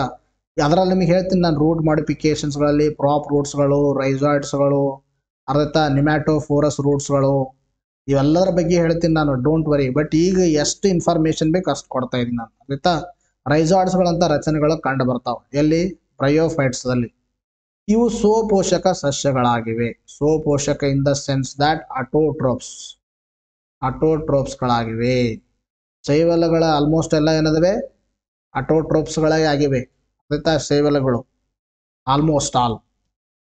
ಉದಾಹರಣೆ ಯಾವುದಂದ್ರೆ ಮಾಸ್, ತದನಂತರದಲ್ಲಿ ಲಿವರ್ ವರ್ಡ್ಸ್, ಮರ್ಕ್ಯಾನ್ಸಿಯಾ, ಫ್ಯೂನೇರಿಯಾ, ಇವೆಲ್ಲ ಏನಂದ್ರೆ ಹಾವಸೆ ಸಸ್ಯಗಳಿಗೆ ಉದಾಹರಣೆಗಳು, ಬ್ರಯೋಫೈಟಾಗಳಿಗೆ ಉದಾಹರಣೆಗಳು. ನಮಗೆ ಗೊತ್ತಿರಬೇಕು ಪ್ರಮುಖವಾಗಿರ್ತಕ್ಕಂಥ ಪಾಯಿಂಟ್ಸು. ಬ್ರಯೋಫೈಟಾಗಳು ಏನಂದ್ರೆ ಕೆಲವು ಬೇರಿನಂತ ರಚನೆಗಳು ಹೊಂದಿರ್ತಾವ, ಅವಕ್ಕೆ ರೈಜಾಯ್ಡ್ಸ್ ಅಂತ ನಾವು ಕರಿತೀವಿ. ಈ ಒಂದು ಬ್ರಯೋಫೈಟದಲ್ಲಿ ಕಾಂಡ, ಬೇರು, ಎಲೆ ಕಂಪ್ಲೀಟ್ಲಿ ನಮಗೆ ಡಿಫ್ರೆನ್ಸಿಯೇಟ್ ಮಾಡಕ್ಕಾಗಲ್ಲ. ಮತ್ತು ಇವುಗಳಲ್ಲಿ ಕಂಡಕ್ಟಿಂಗ್ ಟಿಶ್ಯೂಗಳು ಕೂಡ ಕಂಡು ಬರುವುದಿಲ್ಲ. ಇವು ಸ್ವಪೋಷಕ ಸಸ್ಯ ಆಗಿರ್ತಾವ. ಆಮೇಲೆ ಇವು ಎಲ್ಲಿ ಕಂಡು ಬರ್ತಾವ, ಯಾವ ತರ ಅಂದ್ರೆ ಎಲ್ಲಿ ಬೆಳಿತಾವ ಅಂತಕ್ಕಂಥದ್ದು ನಾನು ಹೇಳಿದೀನಿ. ಜೊತೆಗೆ ಇವು ಯಾವ ಒಂದು ಉದಾಹರಣೆಗಳಂದ್ರೆ ಮಾಸ್ ಆಗಿರ್ಬೋದು, ಲಿವರ್ ವರ್ಡ್ಸ್ ಮತ್ತು marchantia, funaria are the examples of the bryophytes. ಅರ್ಥ ಆಯ್ತಾ? ಬ್ರಯೋಫೈಟದ ಒಂದು ಎಕ್ಸಾಂಪಲ್ಸ್ಗಳು. ಸಸ್ಯಗಳಲ್ಲಿ ಸಂತಾನೋತ್ಪತ್ತಿ ಕಾಯಜ ಮತ್ತು ಲೈಂಗಿಕ ರೀತಿಯಲ್ಲಿ ನಡೆಯುತ್ತೆ. ಸೊ ಕಾಯಜ in the sense that vegetative method of propagation, vegetative method of propagation ಅಂತಕ್ಕಂಥದ್ದು ನಡೆಯುತ್ತೆ. So vegetative method of propagation ಅಂದ್ರೆ ಯಾವ ತರ? ವೆಜಿಟೇಟಿವ್ ಮೆಥಡ್ ಆಫ್ ಪ್ರಾಪಗೇಷನ್ ದಲ್ಲಿ ಏನಂದ್ರೆ ಯಾವುದೇ ಒಂದು ಎಲೆ ಆಗಿರ್ಬೋದು ಅಥವಾ ಯಾವುದೇ ಒಂದು ಅಂದ್ರೆ ನಮ್ಗೆ ಎಲೆ ಬೇರು ಕಾಂಡ ಡಿಫ್ರೆನ್ಶಿಯೇಟ್ ಮಾಡೋಕ್ಕಾಗಲ್ಲ, ದಟ್ ಇಸ್ ಡಿಫ್ರೆಂಟ್ ಇಶ್ಯೂ.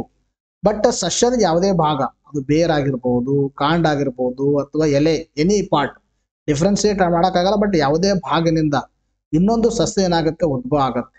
ಅದಕ್ಕೆ ನಾವು vegetative type of method of ಇದಕ್ಕೆ ಕರಿತೀವಿ. ವೆಜಿಟೇಟಿವ್ ಮೆಥಡ್ ಆಫ್ ಇದಕ್ಕೆ ಕರಿತೀವಿ ನಾವೇನಂದ್ರೆ ಸಂತಾನೋತ್ಪತ್ತಿ ಅಂತ ಕರಿತೀವಿ. Production, vegetative method of reproduction, vegetative method of reproduction ಅಂತ ನಾವು ಹೇಳ್ತೀವಿ. ಕಾಯಜ ರೀತಿಯ ಸಂತಾನೋತ್ಪತ್ತಿ ದೇಹದ ತುಂಡುಗಳಾಗಿ ಬೇರ್ಪಟ್ಟು ಹೊಸ ಸಸ್ಯಗಳಾಗ್ತವ. ಇನ್ನ ಲೈಂಗಿಕ ರೀತಿಯಲ್ಲಿ ಸೆಕ್ಸುವಲ್ ಮೆಥಡ್ ಆಫ್ ರೀಪ್ರೊಡಕ್ಷನ್ ಅಂತ ಹೇಳ್ತೀವಿ. ಇನ್ನೊಂದು ಸೆಕ್ಸುವಲ್ ಮೆಥಡ್ ಆಫ್ ರೀಪ್ರೊಡಕ್ಷನ್. ಅಂದ್ರೆ ಸೆಕ್ಸುವಲ್ ಮೆಥಡ್ ಆಫ್ ರೀಪ್ರೊಡಕ್ಷನ್ ಯಾವ ತರ ಆಗುತ್ತೆ?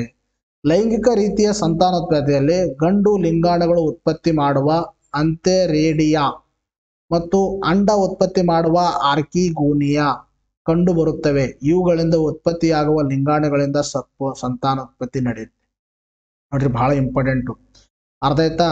ಗಂಡು ಲಿಂಗಾಣು ಜನಕವನ್ನ ಅಂತೆರೇಡಿಯಂ ಅಂತ ಕರಿತೀವಿ. ಅಂತೆರೇಡಿಯಂ ಅಂದ್ರೆ ಏನು? ಗಂಡು ಲಿಂಗಾಣು ಜನಕ.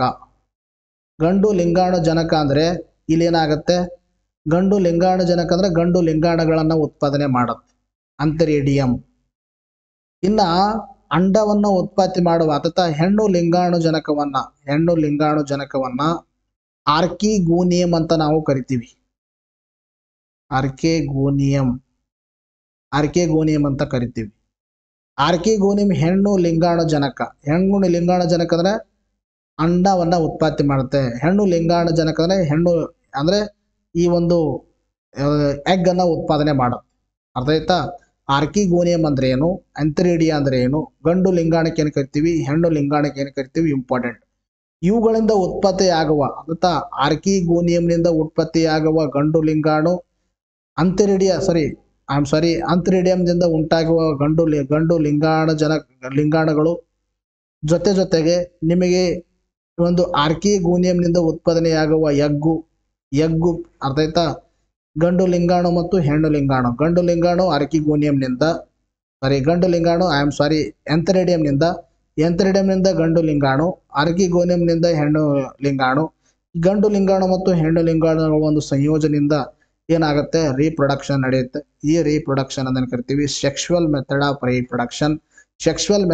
ರೀಪ್ರೊಡಕ್ಷನ್. ಇವುಗಳಲ್ಲಿ ನಡೆಯುತ್ತೆ. Sexual method of reproduction and vegetative method of reproduction ಎರಡೂ ಈ ಒಂದು ಸಸ್ಯಗಳಲ್ಲಿ ನಡೆಯುತ್ತೆ. ಇಂಪಾರ್ಟೆಂಟ್ ಆಗಿರ್ತಕ್ಕಂಥ ಫ್ಯಾಕ್ಟ್ಸ್ ಇವೆಲ್ಲ. ಅರ್ಥ ಆಯ್ತಾ?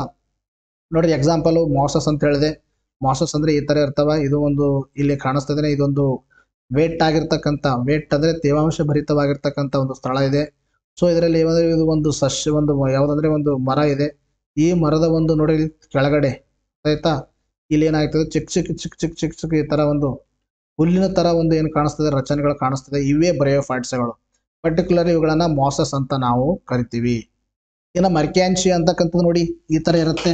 ಮರ್ಕ್ಯಾನ್ಶಿ ಅಂತಕ್ಕಂಥದ್ದು ಇಲ್ಲಿ ಕಾಣಿಸ್ತದೆ. ಬೇರೆ ಯಾವುದು, ಎಲೆ ಯಾವುದು, ಕಾಂಡ ಯಾವುದು, ಏನಾದರೂ ಡಿಸ್ಟಿಂಗ್ವಿಷನ್ ಮಾಡೋಕ್ಕಾಗತ್ತಾ? ನಾಟ್ ಡಿಸ್ಟಿಂಗ್ವಿಷಬಲ್. ಇದು ಮರ್ಕ್ಯಾನ್ಶಿ ಎಕ್ಸಾಂಪಲ್ ಫಾರ್ ದಿ ಬ್ರಯೋಫೈಟ. ಇನ್ನು ಈಗ ಇವುಗಳ ಉಪಯೋಗಗಳೇನು ಬ್ರಯೋಫೈಟದು? ನೋಡಿ, ಬಯೋಫೈಟಗಳನ್ನ ಹೂ ಕುಂಡಗಳಲ್ಲಿ ತೇವಾಂಶ ಹಿಡಿದಿಡಲು ಮಾಸ ಸಸ್ಯಗಳನ್ನು ನಾವು ಬಳಸ್ತೀವಿ. ಇದು ನೀವು ಎಲ್ಲೇ ಫಂಕ್ಷನ್ಗಳಲ್ಲಿ ನೋಡಿರ್ಬೋದು. ಅರ್ಥ ಆಯ್ತಾ? ಈ ತರ ಸಸ್ಯಗಳನ್ನ ಯೂಸ್ ಮಾಡ್ತಿರ್ತಾರೆ. ನೀವು ಎಲ್ಲೇ ಫಂಕ್ಷನ್ದಲ್ಲಿ ನೋಡಬಹುದು. ಹೂ ಕುಂಡ ಕೊಡ್ತಿರ್ತಾರೆ ನೋಡ್ರಿ. ಆ ಹೂ ಕುಂಡಗಳಲ್ಲಿ ತೇವಾಂಶ ಹಿಡಿದಲ್ಲಿ ಈ ಮಾಸ ಸಸ್ಯಗಳನ್ನು ಬಳಸ್ತೀವಿ. ಹೂಗಳ ಜೋಡಣೆಯ ಇವುಗಳನ್ನ ಬಳಸುತ್ತಾರೆ. ಹೂಗಳ ಜೋಡಣೆಯಲ್ಲಿ ಹೂಗಳನ್ನ ಒಂದು ಜೋಡಣೆ ಪ್ಯಾಕಿಂಗ್ ಮಾಡ್ತಾರೆ ನೋಡ್ರಿ. ಆ ಸಂದರ್ಭದಲ್ಲಿ ಕೂಡ ಈ ಒಂದು ಬ್ರಯೋಫೈಟ್ಸ್ ಗಳನ್ನ ಯೂಸ್ ಮಾಡ್ತಾರೆ. ಅರ್ಥ ಆಯ್ತಾ? ನಿತ್ಯ ಜೀವನದಲ್ಲಿ ಇರ್ತಕ್ಕಂಥ 2 ಉದಾಹರಣೆಗಳನ್ನ ನಾನು ನಿಮಗೆ ಕೊಟ್ಟಿದ್ದೀನಿ. ನೋಡಿ, ನೆಕ್ಸ್ಟ್ ಯಾವ್ದಂದ್ರೆ ಜರಿ ಸಸ್ಯಗಳಂತ ಕರಿತೀವಿ. ಇಂಗ್ಲಿಷ್ ನಲ್ಲಿ ನಾವು ಟೆರಿಡೋಫೈಟ್ಸ್ ಅಂತ ಕರಿತೀವಿ. ಸೊ ಟೆರಿಡೋಫೈಟ್ಸ್ ಮತ್ತು ಜರಿ ಸಸ್ಯಗಳ ಬಗ್ಗೆ ನಾವು ಮಾತಾಡ್ತಾ ಬಂದಾಗ ಇವು ಮೊದಲ ಭೂ ಸಸ್ಯವಾಗಿವೆ. ಫಸ್ಟ್ ಟೆರಿಟೋರಿಯಲ್ ಪ್ಲಾಂಟ್ ಅಂತ ಕರಿತೀವಿ. ಇಂಪಾರ್ಟೆಂಟ್, ಎರಡಕ್ಕರ ಮಧ್ಯದಲ್ಲಿ ವ್ಯತ್ಯಾಸ ಗೊತ್ತಿರಬೇಕು. ಬ್ರಯೋಫೈಟ್ ಅಂತಕ್ಕಂಥದ್ದು ಅಥವಾ ಬ್ರಯೋಫೈಟ್ಸ್ ಅಂತಕ್ಕಂಥವು ಇವುಗಳು ಎಂಪಿಬಿಯನ್ಸ್ ಆಫ್ ದಿ ಪ್ಲಾಂಟ್ ಅಂತ ಕರಿತೀವಿ. Amphibians in the sense that ಸಸ್ಯ ಸಾಮ್ರಾಜ್ಯದ ಉಭಯವಾಸಿಗಳು ಯಾವುವು? ಬ್ರಯೋಫೈಟ್, ಆವಾಸ ಸಸ್ಯಗಳು. ಇನ್ನು ಸಸ್ಯ ಸಾಮ್ರಾಜ್ಯದ ಮೊದಲ ಒಂದು ಭೂ ಸಸ್ಯಗಳು ಫಸ್ಟ್ ಟೆರಿಟೋರಿಯಲ್ ಪ್ಲಾಂಟ್ಸ್, ಕೇವಲ ಭೂಮಿ ಮೇಲೆ ಬದುಕಕ್ಕೆ ಸ್ಟಾರ್ಟ್ ಮಾಡಿದ ಸಸ್ಯಗಳು. ಟೆರಿಸ್ಟೋರಿಯಲ್ ಪ್ಲಾಂಟ್ ಅಂತ ನಾವು ಫಸ್ಟ್ ಟೆರೆಸ್ಟ್ರಿಯಲ್ ಪ್ಲಾಂಟ್ ಅಂತ ಯಾವ ಕರಿತೀವಿ ನಾವು? ಜರಿ ಸಸ್ಯಗಳನ್ನ ಕರಿತೀವಿ, ಟೆರಿಡೋಫೈಟ್ಸ್ ಗಳನ್ನ ಕರಿತೀವಿ. ಎರಡಕ್ಕರ ಮಧ್ಯದಲ್ಲಿ ಏನ್ ಗೊತ್ತಿರಬೇಕು? ಡಿಫರೆನ್ಸ್ ಗೊತ್ತಿರಬೇಕು. ಆಹಾರ ಮತ್ತು ನೀರಿನ ಸರಬರಾಜಿಗಾಗಿ ವಾಹಕ ಅಂಗಾಂಶಗಳುಳ್ಳ ನೆಲ ಸಸ್ಯಗಳು ಮೊದಲ ಗುಂಪಾಗಿದೆ. ನೋಡ್ರಿ, ಇಲ್ಲಿವರೆಗೆ ನಾವೇನು ಓದಿವಿ? ಥ್ಯಾಲೋಫೈಟ್ಸ್ ಓದಿವಿ. ಆಯ್ತಾ? ಥ್ಯಾಲೋಫೈಟ್ಸ್ ಅಲ್ಲಿ ನಾವೇನು ಓದಿದ್ವಿ? ಅಲ್ಗಿಗಳ ಬಗ್ಗೆ ಓದಿದ್ವಿ. ಆಯ್ತಾ? ಅಲ್ಗಿಗಳ ಬಗ್ಗೆ. ಮತ್ತೆ ಥ್ಯಾಲೋಫೈಟ್ಸ್ ಅಲ್ಲಿ ಶಿಲೀಂಧ್ರಗಳ ಬಗ್ಗೆ ಓದಿದೀವಿ. ಅಲ್ಗಿ ಮತ್ತು ಶಿಲೀಂಧ್ರಗಳು. ತದನಂತರದಲ್ಲಿ ನಿಮಗೆ ಯಾವುದು ಓದಿದೀವಿ ನಾವು? ಇದಾದ ಮೇಲೆ ಬ್ರಯೋಫೈಟ್ ಅದ ಬಗ್ಗೆ ಓದಿದೀವಿ. ಸೊ ಇವುಗಳಲ್ಲಿ ಎಲ್ಲಿಯಾದರೂ ನಿಮಗೆ ವಾಹಕ ಅಂಗಾಂಶಗಳು ಜೈಲಮ್ ಮತ್ತು ಫ್ಲೋಯಂ ಕಂಡು ಬಂತ ಇಲ್ಲ. ಪ್ರೀವಿಯಸ್ ಏನೇನು ಡಿಸ್ಕಷನ್ ಮಾಡಿದೀವಿ ಆ ಗುಂಪಿನಲ್ಲಿ ಜೈಲಮ್ ಮತ್ತು ಫ್ಲೋಯಂ ಇರಲಿಲ್ಲ. ಜೈಲಮ್ ಮತ್ತು ಫ್ಲೋಯಂ ಅಂಗಾಂಶ ಕಂಡಕ್ಟಿಂಗ್ ಟಿಶ್ಯೂವನ್ನ ಹೊಂದಿರತಕ್ಕಂಥ ಮೊಟ್ಟ ಮೊದಲ ಈ ಒಂದು ಸಸ್ಯ ಸಾಮ್ರಾಜ್ಯದ ಸಸ್ಯಗಳಿವೆ. ಅರ್ಥ? ಜರಿ ಸಸ್ಯಗಳು ಅಂತಕ್ಕಂಥದ್ದು. ಇದರಲ್ಲಿ ಏನಂದ್ರೆ ಫ್ಲೋಯಂ ಮತ್ತು ಜೈಲಮ್, ಅರ್ಥ? ಫ್ಲೋಯಂ ಮತ್ತು ಜೈಲಮ್ ಎರಡೂ ಕಂಡು ಬರ್ತಾವ. ಫ್ಲೋಯಂ ಮತ್ತು xylem conducting tissue R present ಇನ್ ಟೆರಿಡೋಫೈಟ್ಸ್. ಇವುಗಳಲ್ಲಿ ನಿರ್ದಿಷ್ಟವಾದ ಬೇರು, ಕಾಂಡ, ಎಲೆ ಕಂಡುಗಳು ಬರ್ತಾವ.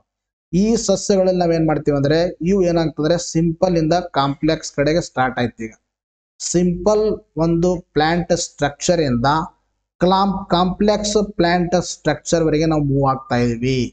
ಅಂದ್ರೆ ನಿರ್ದಿಷ್ಟ ಒಂದು ಡಿಫ್ರೆನ್ಸಿಯೇಟ್ ಮಾಡಲು ಸಾಧ್ಯವಿರ್ತಕ್ಕಂಥ, ನೋಡಿದ ತಕ್ಷಣ ಇದು ಬೇರು, ಇದು ಕಾಂಡು, ಇದು ಎಲೆ ಅಂತ ಡಿಫ್ರೆನ್ಸಿಯೇಟ್ ಮಾಡಕ್ಕೆ ಸಾಧ್ಯವಾಗುವ ಮೊದಲು ಒಂದು ಸಸ್ಯ ಸಾಮ್ರಾಜ್ಯದ ಸಸ್ಯಗಳು ಯಾವಂದ್ರೆ ಜರಿ ಸಸ್ಯಗಳು. ಇವುಗಳಲ್ಲಿ ಬೇರು, ಕಾಂಡ, ಎಲೆಗಳು ಏನ್ ಮಾಡಬಹುದು? ಕಂಡು ಬರ್ತಾವ.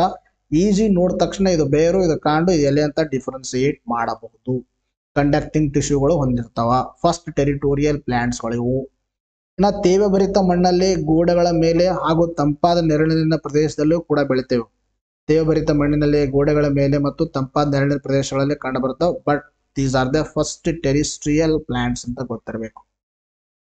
ಉದಾಹರಣೆಯಾಗಿ ನೆಫ್ರೋಲೆಫಿಸ್ ಅಂತಕ್ಕಂಥದ್ದು, ಇನ್ನೊಂದು ಸೆಲಾಜಿನೆಲ್ಲಾ ಅಂತಕ್ಕಂಥದ್ದು, ಇನ್ನೊಂದು ಅಡಿಯಾಂಟಮ್ ಅಂತಕ್ಕಂಥದ್ದು, ಇನ್ನೊಂದು ಮಾರ್ಸಿಲಿಯಾ ಅಂತಕ್ಕಂಥದ್ದು. These are the examples for the ಏನಂದ್ರೆ ನಿಮಗೆ ಅಂದ್ರೆ ಟೆರಿಡೋಫೈಟ್ಸ್ಗೆ ಎಕ್ಸಾಂಪಲ್ಸ್ಗಳು. ನಿಮಗೆ ಏನ್ ಮಾಡ್ಬೋದು ಅಂದ್ರೆ ಆ ಉದಾಹರಣೆಗಳು ಕೊಡ್ಬೋದು. ನಿಮಗೆ ಉದಾಹರಣೆಗಳು ಕೊಟ್ಟು ನಿಮಗೆ ಕೇಳ್ಬೋದು. ಯಾವ್ದಂದ್ರೆ ಕೆಳಗಿನಗಳಲ್ಲಿ ಯಾವುದು ಟೆರಿಡೋಫೈಟ್ಗೆ ಉದಾಹರಣೆಯಾಗಿದೆ? ಟೆರಿಡೋಫೈಟ್ಗೆ ಉದಾಹರಣೆ ಅಂದ ತಕ್ಷಣ ಏನ್ ಮಾಡ್ತಾರೆ ಅಂದ್ರೆ ಏನ್ ಮಾಡ್ತಾರೆ ಅಂದ್ರೆ ನಿಮಗೆ ಈ ಒಂದು ಮರ್ಕ್ಯಾನ್ಸಿಯಾ ಕೊಡ್ತಾರ, ಯುಲಿಥ್ರಿಕ್ಸ್ ಕೊಡ್ತಾರ, ಆಮೇಲೆ ತದನಂತರದಲ್ಲಿ ಸೈನೋಬ್ಯಾಕ್ಟರ್ ಕೊಡ್ತಾರ, ಇನ್ನೊಂದು ಯಾವ್ದಾರ ಮಾರ್ಸಿಲಿಯಾ ಅಂತ ಕೊಡ್ತಾರ. ಸೊ ಗೊತ್ತಿರಬೇಕು, marsilea is the right answer. ಈ ತರ ನಿಮಗೆ ಎಕ್ಸಾಮ್ ಅಲ್ಲಿ ಪ್ರಶ್ನೆಯನ್ನು ಕೂಡ ಕೇಳಬಹುದು. Marsilea is the example for the pteridophytes. Selaginella is also example for this ಅಂದ್ರೆ pteridophytes. These plants have the conducting tissue xylem and phloem ಎರಡು ಇರುತ್ತೆ. ಚರಕ ಸಂಹಿತೆ ಮತ್ತು ವೃಕ್ಷಾಯುರ್ವೇದ ಗ್ರಂಥಗಳಲ್ಲಿ ಜರಿ ಸಸ್ಯಗಳನ್ನು ಹೆಸರಿಸಲಾಗಿದೆ. ಚರಕ ಬರೆದಿರ್ತಕ್ಕಂಥ ಚರಕ ಸಂಸ್ಥೆ, ಇದನ್ನು ನಾವು ಎನ್ಸೈಕ್ಲೋಪೀಡಿಯಾ ಇದು ಕರಿತೀವಿ ನಾವು, ಆಯುರ್ವೇದ ಚರಕ ಸಂಹಿತೆ ಅಂತಕ್ಕಂಥದ್ದು. ಇನ್ನು ವೃಕ್ಷಾಯುರ್ವೇದ ಗ್ರಂಥಗಳಲ್ಲಿ ಜರಿ ಸಸ್ಯಗಳ ಬಗ್ಗೆ ಹೆಸರಿದೆ. ಅಡಿಯಾಂಟಮ್ ಎಂಬ ಜರಿ ಸಸ್ಯದ ಎಲೆಗಳು ನೆಲಕ್ಕುರುಳಿದು ಬೇರುಗಳನ್ನು ಉಳಿಸಿಕೊಂಡು ಹೊಸ ಸಸ್ಯಗಾಗಿ ಬೆಳೆಯುತ್ತದೆ. ಇದನ್ನ ನಡೆದಾಡುವ ಜರಿ ಸಸ್ಯ ಅಂತ ಕರಿತೀವಿ. ಅಡಿಯಾಂಟಮ್ ನಡೆದಾಡುವ ಜರಿ ಸಸ್ಯ ಅಂತ ಎದಕ್ಕೆ ಕರಿತೀವಿ? ಅಡಿಯಾಂಟಮ್ ಅನ್ನ ಕರಿತೀವಿ. ಇಲ್ಲಿ ಏನಾಗುತ್ತಂದ್ರೆ ಎಲೆಗಳು ಎಲೆಗಳನ್ನಂತಂದ್ರೆ ನೆಲ ಕೀಳಿತಾವ. ಎಲೆಗಳು ನೆಲ ಕೀಳೋದು ಬೇರುಗಳನ್ನ ಬೆಳೆಸಿಕೊಂಡು ಮತ್ತೇನಾಗುತ್ತಂದ್ರೆ ಇನ್ನೊಂದು ಸಸ್ಯವಾಗಿ ಬೆಳೆಯುತ್ತೆ. ಅದತ್ತ ಈ ಒಂದು ಪ್ಲಾಂಟ್ ಬೆಳೀತು, ಈ ತರ ಇದೊಂದು ಬೇರು, ಇಲ್ಲಿಂದ ಒಂದು ಪ್ಲಾಂಟ್ ಬೆಳೀತು, ಇದು ಒಂದು ಅದರ ಎಲೆ, ಅರ್ಥ ಆಯ್ತಾ? ಈ ತರ ಎಲೆ ತಳಗ್ ಬಂತು, ಮತ್ತೆ ಇನ್ನೊಂದು ಸಸ್ಯ ಈ ತರ ಬೆಳೆ. ಅದಕ್ಕೇನು ಕರಿತೀವಿ ಅಂದ್ರೆ ಇದೇ ತರ ಒಂದೇನಾಗುತ್ತೆ ಕಂಟಿನ್ಯೂಸ್ ಮುಂದೆ ಹೋಗುತ್ತೆ. ಇದಕ್ಕೆ ನಾವು ಕರಿತೀವಿ ಅಂದ್ರೆ ನಡೆದಾಡುವ ಜರಿ ಸಸ್ಯ ಅಂತ ಕರಿತೀವಿ. ಅದಕ್ಕೆ ಅಡಿಯಾಂಟಮ್ ಅನ್ನ ಇಂಪಾರ್ಟೆಂಟ್ ನೋಡ್ರಿ. ಉದಾಹರಣೆ ಏನಂದ್ರೆ ನೆಫ್ರೋಲೆಫೀಸ್ ಅಂತಕ್ಕಂಥ ನಿಮ್ಗೆ ಉದಾಹರಣೆ ಕೊಟ್ಟಿದ್ದೀನಿ, ಕಾಣಿಸ್ತದೆ. ಇದು ನೆಫ್ರೋಲೆಫೀಸು. ಇದನ್ನು ನಾವು ಮನೆ ಮುಂದಗಡೆ ಒಂದು ಸೌಂದರ್ಯಕ್ಕಾಗಿನೂ ಕೂಡ ಇಡ್ತೀವಿ ಇಂಥ ಸಸ್ಯಗಳನ್ನ. ಇಲ್ಲಿ ನೋಡಿ ಕ್ಲಿಯರ್ ಆಗಿ ಹೇಳ್ಬೋದು, ಇವೇನಂದ್ರೆ ಬೇರುಗಳು, ಇಲ್ಲಿ ಇರ್ತಕ್ಕಂಥದ್ದು ಎಲ್ಲ ಏನಂದ್ರೆ ಕಾಂಡ, ಇನ್ನು ಕೆಳಗಡೆ ಮಣ್ಣಲ್ಲಿ ಇರ್ತಕ್ಕಂಥದ್ದು ಬೇರು. ಇದನ್ನ ಏನ್ ಮಾಡೋದು ನಾವು ಈಸಿಲಿ ಆಗಿ ಡಿಫ್ರೆನ್ಸಿಯೇಟ್ ಮಾಡಬಹುದು. ಇದರಲ್ಲಿ ಜೈಲಮ್ ಮತ್ತು ಫ್ಲೋಯಮ್ ಎರಡು ಕಂಡು ಬರ್ತಾವ. ಅರ್ಥ ಆಯ್ತಾ? ಇನ್ನೊಂದು ಮರ್ಸಿಲಿಯಾ ಅಂತಕ್ಕಂಥದ್ದು ಕಾಣಿಸ್ತದೇನಾ, ಮರ್ಸಿಲಿಯಾ ಅಂತಕ್ಕಂಥದ್ದು. ಇದು ಮರ್ಸಿಲಿಯಾ. ಇದೊಂದು ಸೆಲಾಜಿನೆಲ್ಲಾ ಅಂತಕ್ಕಂಥದ್ದು ಎಕ್ಸಾಂಪಲ್ ಕೊಟ್ಟೆ. ಇದು ಸೆಲಾಜಿನೆಲ್ಲಾ, ಮರ್ಸಿಲಿಯಾ, ಸೆಲಾಜಿನೆಲ್ಲಾ. ತದನಂತರದಲ್ಲಿ ಇನ್ನೊಂದು ಯಾವ್ದು ಹೇಳಿದೆ ನಿಮಗೆ, ನೆಫ್ರೋಲೆಫೀಸ್ ಅಂತಕ್ಕಂಥದ್ದು. ದಿ ನೆಫ್ರೋಲೆಫೀಸ್ ಅಂತಕ್ಕಂಥದ್ದು. These are the examples for the ಇದಕ್ಕೆ ಟೆರಿಡೋಫೈಟ್ಸ್ಗಳಿಗೆ. ನಿಮಗೆ ಇಮೇಜ್ ಕೊಟ್ಟಾಗ ಇನ್ನೂ ಸ್ವಲ್ಪ ಕ್ಲಿಯರ್ ಆಗಿ ತಲೆಯಲ್ಲಿ ಉಳ್ಕತ್ತವ ಅನ್ನೋ ಉದ್ದೇಶದಿಂದಾಗಿ ನಾನು ಇಮೇಜು ಕೂಡ ನಿಮಗೆ ಕೊಡ್ತಾ ಇದ್ದೀನಿ. ಅರ್ಥ ಆಯ್ತಾ? ಇವು ಉದಾಹರಣೆಗಳು. ಇಲ್ಲಿವರೆಗೆ ನಾವು ಏನ್ ಮಾಡಿದೀವಿ ಅಂದ್ರೆ ನಾವು ಕ್ರಿಪ್ಟೋಗ್ರಾಮ್ಸ್ಗಳ ಬಗ್ಗೆ ಓದ್ತೀವಿ. ಕ್ರಿಪ್ಟೋಗ್ರಾಮ್ಸ್ಗಳು ಯಾವುದು? ಥ್ಯಾಲೋಫೈಟ್ಸ್ ಓದ್ತೀವಿ. ಥ್ಯಾಲೋಫೈಟ್ಸ್ ದಲ್ಲಿ ಅಲ್ಗಿ ಬಗ್ಗೆ ಓದಿವಿ. ಆಮೇಲೆ ತದನಂತರದಲ್ಲಿ ಶಿಲೀಂಧ್ರಗಳ ಬಗ್ಗೆ ಓದ್ತೀವಿ. ಅದಾದ ಮೇಲೆ ನಿಮಗೆ ಯಾವ್ದು ಸ್ಟಾರ್ಟ್ ಮಾಡಿದೀವಿ, ಬ್ರಯೋಫೈಟ್ ಅದ್ರ ಬಗ್ಗೆ ಹೇಳಿದೆ. ಬ್ರಯೋಫೈಟ್ ಆದ್ಮೇಲೆ ನಿಮಗೆ ಟೆರಿಡೋಫೈಟ್ ಹೇಳಿದೆ. ಇದು ಏನಾಯ್ತಂದ್ರೆ ಇಲ್ಲಿಗೆ ನಿಮಗೆ ಕ್ರಿಪ್ಟೋಗ್ರಾಮ್ಸ್ ಅಂತಕ್ಕಂಥದ್ದು. What are the cryptograms? Cryptograms ಅಂದ್ರೆ ಹೂವನ್ನ ಬಿಡಲ್ಲ, ಹೂ ಬಿಡದೆ ಇರ್ತಕ್ಕಂಥ ಸಸ್ಯಗಳ ಬಗ್ಗೆ ಡಿಸ್ಕಷನ್ ಮಾಡಿದ್ವಿ. ಹಾಗಾದ್ರೆ ಇನ್ನು ಹೂ ಬಿಡುವ ಸಸ್ಯಗಳ ಬಗ್ಗೆ ನಾವೇನ್ ಮಾಡೋಣ, ಡಿಸ್ಕಷನ್ ಮಾಡೋಣ. ಅದಕ್ಕಿಂತ ಮುಂಚಿತವಾಗಿ, ಹೂ ಬಿಡುವ ಸಸ್ಯಗಳಿಗಿಂತ ಮುಂಚಿತವಾಗಿ ನಾವೇನ್ ಮಾಡೋಣ ಅಂದ್ರೆ what are the difference between the cryptograms ಮತ್ತು ಫೆನರೋಗ್ರಾಮ್ಸ್, ಎರಡಕ್ಕರ ಮಧ್ಯದಲ್ಲಿ ಏನೇನು ವ್ಯತ್ಯಾಸ ಇದೆ ಅಂತಕ್ಕಂಥದ್ರ ಬಗ್ಗೆ ಡಿಸ್ಕಷನ್ ಮಾಡೋಣ. ಫೆನರೋಗ್ರಾಮ್ಸ್ ಅಂಡ್ ಕ್ರಿಪ್ಟೋಗ್ರಾಮ್ಸ್ ಇವು ಹೂ ಬಿಡದ ಮತ್ತು ಬೀಜರಹಿತ ಸಸ್ಯಗಳಾಗಿವೆ. ಸೀಡ್ಲೆಸ್. ಹೂವೇ ಬಿಡಲ್ಲ ಅಂದ್ರೆ ಸೀಡ್ ಎಲ್ಲ ಆಗ್ಬೇಕು, ಸಾಧ್ಯನೇ ಇಲ್ಲ. ಅದಾಯ್ತಾ? ಸೀಡ್ಲೆಸ್ ಪ್ಲಾಂಟ್ಸ್ ಯಾವುದು? ಕ್ರಿಪ್ಟೋಗ್ರಾಮ್ಸ್. ಅಂಡ್ ಫ್ಲವರ್ಲೆಸ್ ಪ್ಲಾಂಟ್ಸ್, ಫ್ಲವರೇ ಇರೋದಿಲ್ಲ. ತದನಂತರದಲ್ಲಿ ಫೆನರೋಗ್ರಾಮ್ಸ್ ಹೂ ಬಿಡುವ ಮತ್ತು ಬೀಜಗಳನ್ನ ಹೊಂದಿರುವ ಸಸ್ಯಗಳಾಗಿವೆ. Examples angiosperms and gymnosperms. ಆಯ್ತಾ? ಇನ್ನು ಬೀಜಕಗಳನ್ನು ಸ್ಪೋರ್ಸ್ಗಳು ಬಳಸಿ ಸಂತಾನೋತ್ಪತ್ತಿ ಮಾಡುತ್ತವೆ. ಆಯ್ತಾ? ಇವುಗಳಲ್ಲಿ ಏನಿರ್ತಂದ್ರೆ ಬೀಜಕಗಳನ್ನ ಬಳಸ್ತಾವ, ಸ್ಪೋರ್ಸ್ಗಳನ್ನ ಬಳಸ್ಬಿಟ್ಟು ಏನಾಗ್ತಾವ ಅಂದ್ರೆ ಇಲ್ಲಿ ಸಂತಾನೋತ್ಪತ್ತಿ ನಡೆಯುತ್ತೆ. ಅರ್ಥ? ಸ್ಪೋರ್ಸ್ಗಳ ಮುಖಾಂತರ. ಇಲ್ಲಿ ಬೀಜಗಳನ್ನ ಸೀಡ್ಸ್ ಬಳಸಿ ಸಂತಾನೋತ್ಪತ್ತಿ ಮಾಡುತ್ತವೆ. ಇಲ್ಲಿ ಬೀಜದಿಂದ, ಅರ್ಥ? ಇಲ್ಲಿ ಬೀಜಕಗಳಿಂದ, ಸ್ಪೋರ್ಸ್ ಅಂಡ್ ಸೀಡ್ಸ್ ಎರಡಕ್ಕರ ಮಧ್ಯದಲ್ಲಿ ಡಿಫ್ರೆನ್ಸ್ ಗೊತ್ತಿರ್ಬೇಕು ನಿಮಗೆ. ಅರ್ಥ ಆಯ್ತಾ? ಇನ್ನ ಸಂತಾನೋತ್ಪತ್ತಿ ಅಂಗಗಳು ಅಡ್ಡಿಗಿರುತ್ತವೆ. ಸಂತಾನೋತ್ಪತ್ತಿ ಅಂಗಗಳು ಅಡಗಿರುತ್ತವೆ. ಇದರಲ್ಲಿ ಸಂತಾನೋತ್ಪತ್ತಿ ಅಂಗಗಳು ಎಲ್ಲಿ ಇರ್ತಾವ ಅಂತ ಹೇಳಕ್ಕಾಗಲ್ಲ. ಅಂತೆರೇಡಿಯಮು ನಿಮಗೆ ಜಸ್ಟ್ ಏನ್ ಹೇಳಿದೆ ನಾನು, ಅಂತೆರೇಡಿಯಂ ಅಂತಕ್ಕಂಥದ್ದು ಇದು ಏನಂದ್ರೆ ಈ ಒಂಥರ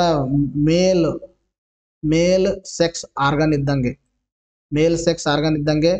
ಇದು ಅಂತೆರೇಡಿಯಂ ಅಂತಕ್ಕಂಥ ಮೇಲ್ ಸೆಕ್ಸ್ ಆರ್ಗನ್ ಆದ್ರೆ ಆರ್ಕಿಗೋನಿಯಂ ಅಂತಕ್ಕಂಥದ್ದು ಫಿಮೇಲ್ ಸೆಕ್ಸ್ ಆರ್ಗನ್ ಇದ್ದ ಹಾಗೆ. ಇವೆರಡು ಏನ್ ಕಂಡು ಬರ್ತಾವ ನೋಡ್ರಿ, ಈ ಒಂದು ಕ್ರಿಪ್ಟೋಗ್ರಾಮ್ಸ್ಗಳಲ್ಲಿ ಹಿಡನ್ ಆಗಿರ್ತಾವ, ಕಂಡು ಬರಲ್ಲ ಹಿಡನ್. ಇನ್ನ ಸಂತಾನೋತ್ಪತ್ತಿ ಅಂಗಗಳು ಬಹಿರಂಗವಾಗಿರ್ತವೆ, ಎಕ್ಸ್ಪೋಸ್ಡ್ ಇರ್ತಾವ ಫೆನರೋಗ್ರಾಮ್ಸ್ ಅಲ್ಲಿ. ಇನ್ನ ಕ್ರಿಪ್ಟೋಗ್ರಾಮ್ಸ್ ಅಲ್ಲಿ ಹಿಡನ್ ಆಗಿರ್ತಾವ. ಅವು ಕಡಿಮೆ ವಿಕಸಿತಗೊಂಡ ಸಸ್ಯಗಳಾಗಿವೆ. Less evolved plants. Of course less evolve ಆಗ್ತಕ್ಕಂಥದ್ದು ಅಂದ್ರೆ ಕಡಿಮೆ ಆಗಿವೆ. ಯಾಕೆ ವಿಕಾಸನ ಕಡಿಮೆ ಆಗದಂದ್ರೆ ಕರೆಕ್ಟ್ ಆಗಿರ್ತಕ್ಕಂಥ ಬೇರು, ಎಲೆ, ಹೂ ಇವೇನು ಡಿಫ್ರೆನ್ಶಿಯೇಟ್ ಇರಲ್ಲ. ಜೈಲಮ್ ಕಂಡು ಬರಲ್ಲ, ಫ್ಲೋಯಮ್ ಕಂಡು ಬರಲ್ಲ. ಅರ್ಥ ಆಯ್ತಾ? ಆಮೇಲೆ ಈ ಒಂದು ಆಂಥೆರಿಡಿಯಮ್, ಆರ್ಕಿಯೋನಿಯಂ ಅಷ್ಟೊಂದು ಡೆವಲಪ್ ಆಗಿರಲ್ಲ, ಹೂ ಬಿಡಲ್ಲ. ಅಂದ್ರೆ ಅದರ ಅರ್ಥ ಏನಂದ್ರೆ ಲೆಸ್ ಎವಾಲ್ವ್ಡ್. ಇವು ಹೆಚ್ಚು ವಿಕಸನಗೊಂಡ ಸಸ್ಯಗಳಾಗಿವೆ. ಹೈಲಿ ಇವಾಲ್ವ್ಡ್ ಪ್ಲಾಂಟ್ಸ್ ಅಂತ ಹೇಳ್ತೀವಿ. ಯಾವ? Phanerograms. This is difference between the cryptograms and phanerograms. ಹಾಗಾದ್ರೆ ನಾವು ಈಗ ಫೆನರೋಗ್ರಾಮ್ಸ್ಗಳ ಬಗ್ಗೆ ಡಿಸ್ಕಷನ್ ಮಾಡೋಣ. ಕ್ರಿಪ್ಟೋಗ್ರಾಮ್ಸ್ಗಳ ಬಗ್ಗೆ ನಾವೇನ್ ಮಾಡಿದ್ವಿ, ಈಗಾಗಲೇ ಡಿಸ್ಕಷನ್ ಅನ್ನ ಮಾಡಿದ್ವಿ. ನೋಡಿ, ಇಷ್ಟೊಂದು ನೀಟಾಗಿ ನಿಮಗೆ ಸ್ಲೈಡ್ಸ್ಗಳು ಮಾಡಿ ಡಿಫರೆನ್ಸ್ ಈ ತರ ಕೊಟ್ಟು ಎಲ್ಲ ಟೈಪ್ ಮಾಡಿರ್ತಕ್ಕಂಥದ್ದು ಕೊಡ್ತಾ ಇದೀವಿ. ಅರ್ಥ ಆಯ್ತಾ? ನಿಮಗೆ ಏನಾದರೂ ಹೆಚ್ಚಿನ ಒಂದು ವಿಡಿಯೋಸ್ಗಳು ಬೇಕಂದ್ರೆ ಜೊತೆಲಿ ನೀವನ್ನ ಏನಾದರೂ ನಮ್ಮ ಗ್ರೂಪನ್ನು ಇನ್ನೂ ಜಾಯ್ನ್ ಆಗಿಲ್ಲ ಅಂದರೆ ಗ್ರೂಪ್ಗೂ ಕೂಡ ಜಾಯ್ನ್ ಆಗ್ಬೋದು. ನಮ್ಮ ಯೂಟ್ಯೂಬ್ ಚಾನಲ್ನವರಿಗೆ ನೀವು ಕ್ಲಿಕ್ ಮಾಡಿದಾಗ ಲೋಗೋ ಮೇಲೆ ಜಾಯಿನ್ ಬಟನ್ ಕ್ಲಿಕ್ ಮಾಡಿದಾಗ ನೀವು ಫಿಸಿಕ್ಸ್ ಕೋರ್ಸನ್ನು ಜಾಯಿನ್ ಆಗಿ. ಫಿಸಿಕ್ಸ್ ಕೋರ್ಸ್ ಯಾರು ತೊಗೊಂಡಿರ್ತಾರೆ ಅವರಿಗೆ ಬಯೋಲಜಿನೂ ಕೂಡ ಕೊಡ್ತಾ ಇದ್ದೀವಿ. ಬಯೋಲಜಿನೂ ಕೂಡ ಸ್ಟಾರ್ಟ್ ಮಾಡಿದ್ವಿ, ಬಯೋಲಜಿನೂ ಕೊಡ್ತೀವಿ. ಈಗಿನಿಂದ ನೀವು ಬಯೋಲಜಿ ಜಾಯಿನ್ ಆದರೆ ಫಿಸಿಕ್ಸ್ ಕೋರ್ಸನ್ನು ಎಲ್ಲ ಕ್ಲಾಸ್ಗಳು ನೋಡ್ಬೋದು ನೀವು. ಜೊತೆಗೆ ಬಯೋಲಜಿ ಕಂಟಿನ್ಯೂಸ್ ಕೂಡ ನೀವು ನೋಡ್ಬೋದು, ಕಂಟಿನ್ಯೂಸ್ ನೋಡ್ತಾ ಹೋಗ್ಬೋದು. ಆಯ್ತಾ? ನಿಮಗೆ ಏನಾದರೂ ಕ್ಯೂರಿ ಇದ್ರೆ ನಂಬರ್ಗೆ ಕಾಂಟ್ಯಾಕ್ಟ್ ಮಾಡಿ ನೀವು ಜಾಯಿನ್ ಆಗಬಹುದು. ಆಯ್ತಾ? ಎಸ್ ನೋಡಿ ಏನಿದೆ ಅಂದರೆ ಫೆನರೋಗ್ಯಾಮ್ಗಳಿದ್ದಾವೆ. ಸೊ ಹಾಗಾದರೆ ಫೆನರೋಗ್ಯಾಮ್ಗಳ ಬಗ್ಗೆ ನಿಮಗೆ ಈಗಾಗಲೇ ಹೇಳಿದೀನಿ. ಇವು ಹೂ ಬಿಡುವ ಮತ್ತು ಬೀಜಗಳನ್ನು ಹೊಂದಿರುವ ಸಸ್ಯಗಳಾಗಿವೆ. ಇನ್ನು ಸಂತಾನೋತ್ಪತ್ತಿ ಅಂಗಗಳು ಬಹಿರಂಗಗೊಂಡಿರುತ್ತವೆ, ಎಕ್ಸ್ಪೋಸ್ಡ್ ಇರ್ತವೆ, ಹೊರಗಡೆ ಕಾಣಿಸ್ತಾವೆ ಸೆಕ್ಸ್ ಆರ್ಗನ್ಸ್ಗಳು ಇವುಗಳಲ್ಲಿ. ಇನ್ನು ಅವು ಹೆಚ್ಚು ವಿಕಸಿತಗೊಂಡು ಸಸ್ಯಗಳಾಗಿವೆ. Highly evolved in the sense that ಇವು ಬಹಳ ಒಂದು ಡೆವಲಪ್ಡ್ ಆಗಿರ್ತಕ್ಕಂಥ ಪ್ಲಾಂಟ್ಸ್ಗಳು. ಇವುಗಳಲ್ಲಿ ನಾವು ಏನು ಮಾಡಿದ್ವಿ ಅಂದರೆ 2 ವಿಧಗಳಾಗಿ ಮಾಡಿದ್ವಿ. 2 ವಿಧಗಳಲ್ಲಿ ನಾನೇನು ಹೇಳಿದೆ ಅಂದರೆ ಇವು ಹೂ ಬಿಡ್ತಾವ ಅಂದ್ರೆ ಬೀಜಗಳು ಹೊಂದಿರ್ತಾವ. ಬೀಜಗಳು ಯಾವ ಥರ ಹೊಂದಿರ್ತಾವ ಅದತ್ತಾ ಬೀಜಗಳು ಯಾವ ಥರ ಹೊಂದಿರ್ತಾವ, ಬೀಜ ಇದ್ರೂ ಆ ಬೀಜ ಏನಾದರೂ ಮುಚ್ಚಿ ಇದೆನೋ, ಆ ಬೀಜ ಏನಾದರೂ ತೆರೆದೇ ಇದೆನೋ ಅದರ ಅರ್ಧದ ಮೇಲೆ. ಬೀಜವನ್ನ ಮುಚ್ಚಿದರೆ ಅದಕ್ಕೆ ನಾವು ಕರಿತೀವಿ ಅರ್ಥ ಆಯ್ತಾ, ಆವೃತ್ತ ಬೀಜಗಳು ಅಂತ ಕರಿತೀವಿ. ಬೀಜ ಮುಚ್ಚಿದ್ರೆ ಆವೃತ್ತ ಬೀಜಗಳು. ಬೀಜ ಹಿಂಗೆ ಓಪನ್ ಇದ್ರೆ ಅರ್ಥ ಆಯ್ತಾ, ಅದಕ್ಕೆ ನಾವು ಕರಿತೀವಿ ಜಿಮ್ನೋಸ್ಪರ್ಮ್ ಅಂತ ಕರಿತೀವಿ. ಅನಾವೃತ್ತ ಬೀಜ ಸಸ್ಯಗಳಂತ ಕರಿತೀವಿ. ಆವೃತ್ತ ಆಗಿದ್ರೆ ಆವೃತ್ತ ಬೀಜ ಸಸ್ಯಗಳಂತ ಕರಿತೀವಿ. ಬೀಜ ಆವೃತ್ತವಾದ್ರೆ ಆವೃತ್ತ ಬೀಜ ಸಸ್ಯಗಳು, ಬೀಜ ಆವೃತ್ತವಾಗಿರಲಿಲ್ಲ ಅಂದ್ರೆ ಅವು ಅನಾವೃತ್ತ ಬೀಜ ಸಸ್ಯಗಳು. ಇಂಗ್ಲಿಷ್ನಲ್ಲಿ ಜಿಮ್ನೋಸ್ಪರ್ಮ್ ಅಂಡ್ ಎಂಜಿಯೋಸ್ಪರ್ಮ್ ಅಂತ ನಾವು ಹೇಳ್ತೀವಿ. ಈಗ ನಾವು ಅನಾವೃತ್ತ ಬೀಜ ಸಸ್ಯಗಳ ಬಗ್ಗೆ ಡಿಸ್ಕಷನ್ ಮಾಡೋಣ.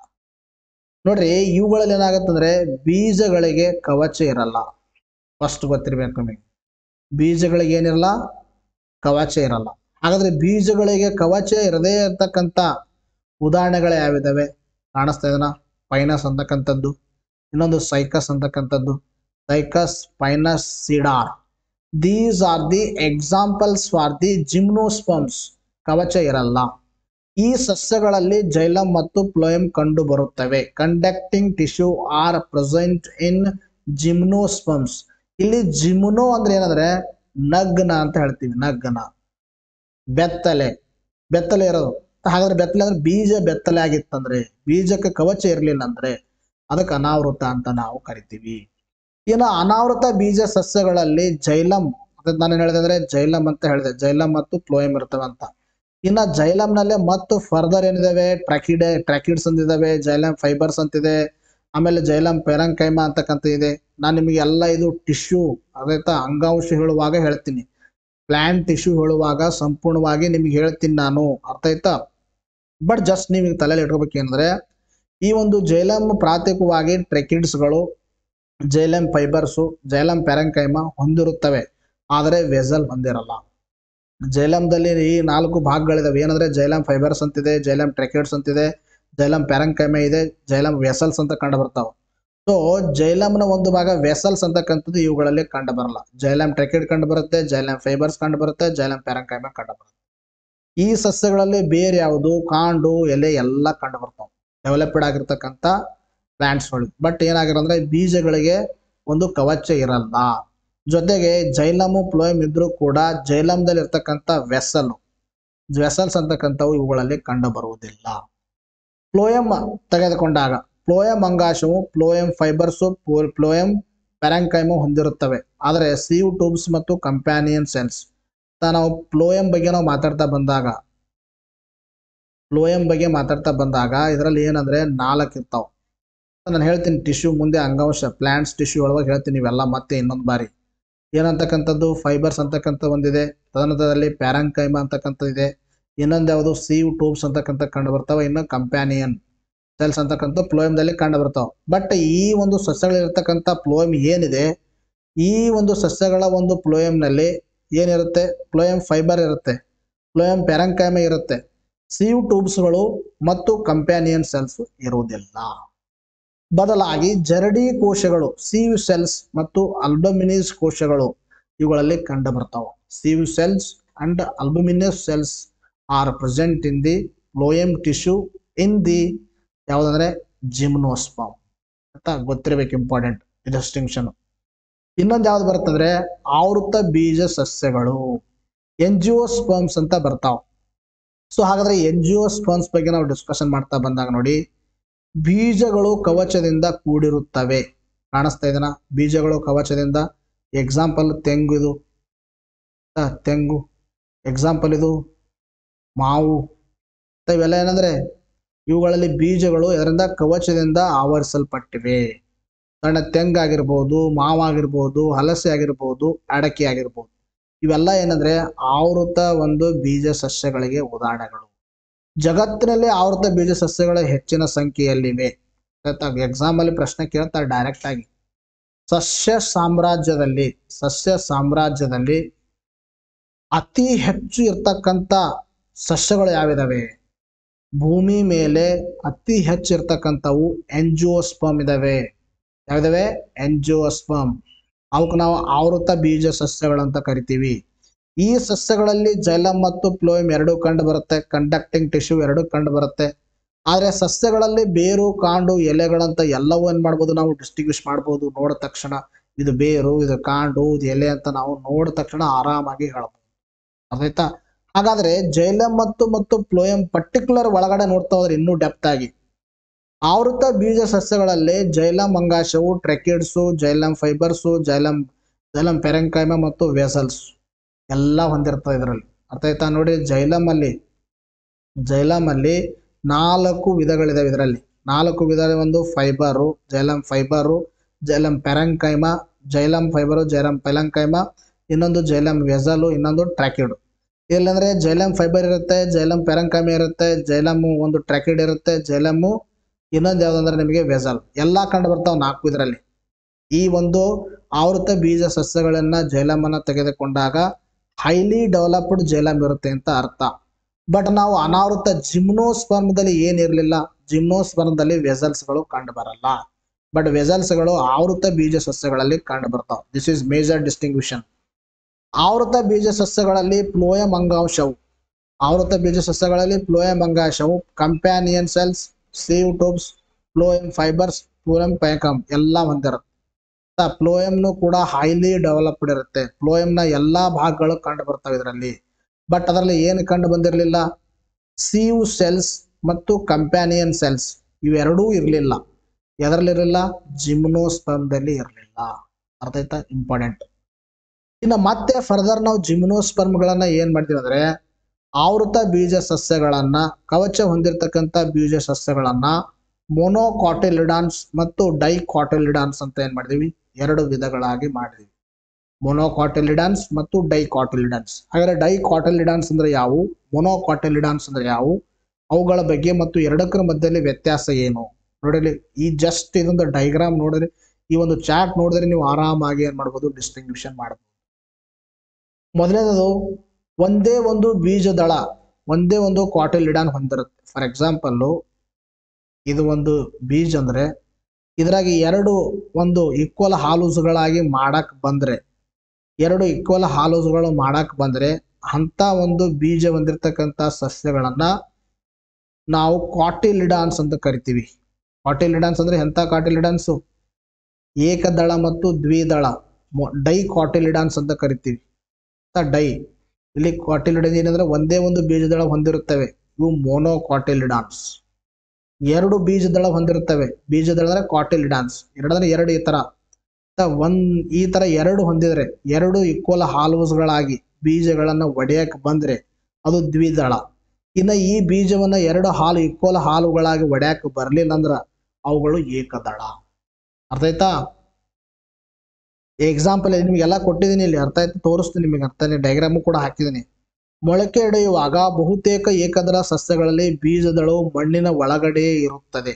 ನೀವು ನೋಡಿರ್ಬೋದು, ರೈತರ ಮಕ್ಕಳಾದ್ರೆ ನಿಮ್ಗೆಲ್ಲ ಗೊತ್ತಾಗುತ್ತೆ. ಮೊಳಕೆ ಒಡೆಯುವಾಗ ಬಹುತೇಕ ಏಕದಳ ಸಸ್ಯಗಳಂತಲ್ಲ, ಬೀಜ ಒಳಗಡೆ ಇರ್ತವೆಲ್ಲ ಏಕದಳ ಸಸ್ಯಗಳು.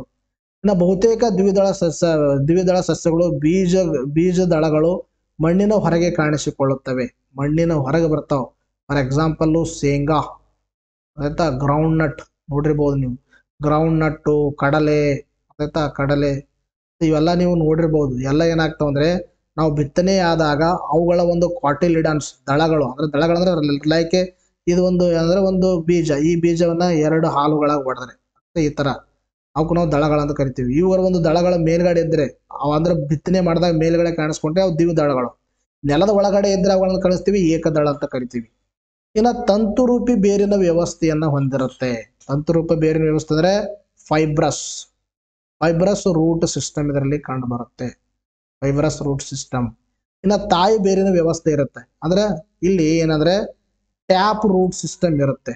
Tap root system. ಸೊ ಹಾಗಾದ್ರೆ ಟ್ಯಾಪ್ ರೂಟ್ ಸಿಸ್ಟಮ್ ಅಂದ್ರೆ ಏನಂದ್ರೆ ಈ ತರ ಒಂದೇ ಒಂದು ಬೇರೆ ಇರುತ್ತೆ ಕಂಟಿನ್ಯೂಸ್ ಆಗಿ. ಇದೇ ಬೇರಿಗೆ ಏನಂದ್ರೆ ಬೇರೆ ಬೇರೆ ಸಣ್ಣ ಸಣ್ಣ ಬೇರುಗಳು ಇರ್ತಾವ. ಒಂದು ಮೇನ್ ಬೇರು, ಆ ಮೇನ್ ಬೇರೆಗೆ ಸಣ್ಣ ಸಣ್ಣ ಬೇರುಗಳು ಇನ್ನೂ ಇರ್ತಾವ. ಸೊ ಇದಕ್ಕೆ ನಾವು ಕರಿತೀವಿ ಅಂದ್ರೆ ಟ್ಯಾಪ್ ರೂಟ್ ಸಿಸ್ಟಮ್ ಅಂತ ಕರಿತೀವಿ. ಸೊ ತಂತುರೂಪ ಬೇರಿನ ವ್ಯವಸ್ಥೆಯಲ್ಲಿ ಯಾವುದೇ ಒಂದು ಮೇನ್ ಬೇರ್ ಇರಲ್ಲ, ಈ ತರ ಒಂದು ಜಾಲ ಇರುತ್ತೆ. ಒಂದು ಮೇನ್ ಬೇರೆಗೆ ಇನ್ನೊಂದು ಬೇರುಗಳು ಹಿಂಗಿರಲ್ಲ, ಈ ತರ ಜಾಲ ರೂಪದಾಗ ಇರ್ತಾವ. ಅದಕ್ಕೆ ತಂತುರೂಪ ಬೇರಿನ ವ್ಯವಸ್ಥೆ ಅಂತ ಕರಿತೀವಿ. ತಂತುರೂಪ ಬೇರಿನ ವ್ಯವಸ್ಥೆ ಫಾರ್ ಎಕ್ಸಾಂಪಲ್ ನೀವು ಗೋಧಿಯಲ್ಲಿ ನೋಡಿರ್ಬೋದು, ಅಕ್ಕಿಯಲ್ಲಿ ನೋಡಿರ್ಬೋದು, ಮೆಕ್ಕೆಜೋಳ ನೋಡಿರ್ಬೋದು.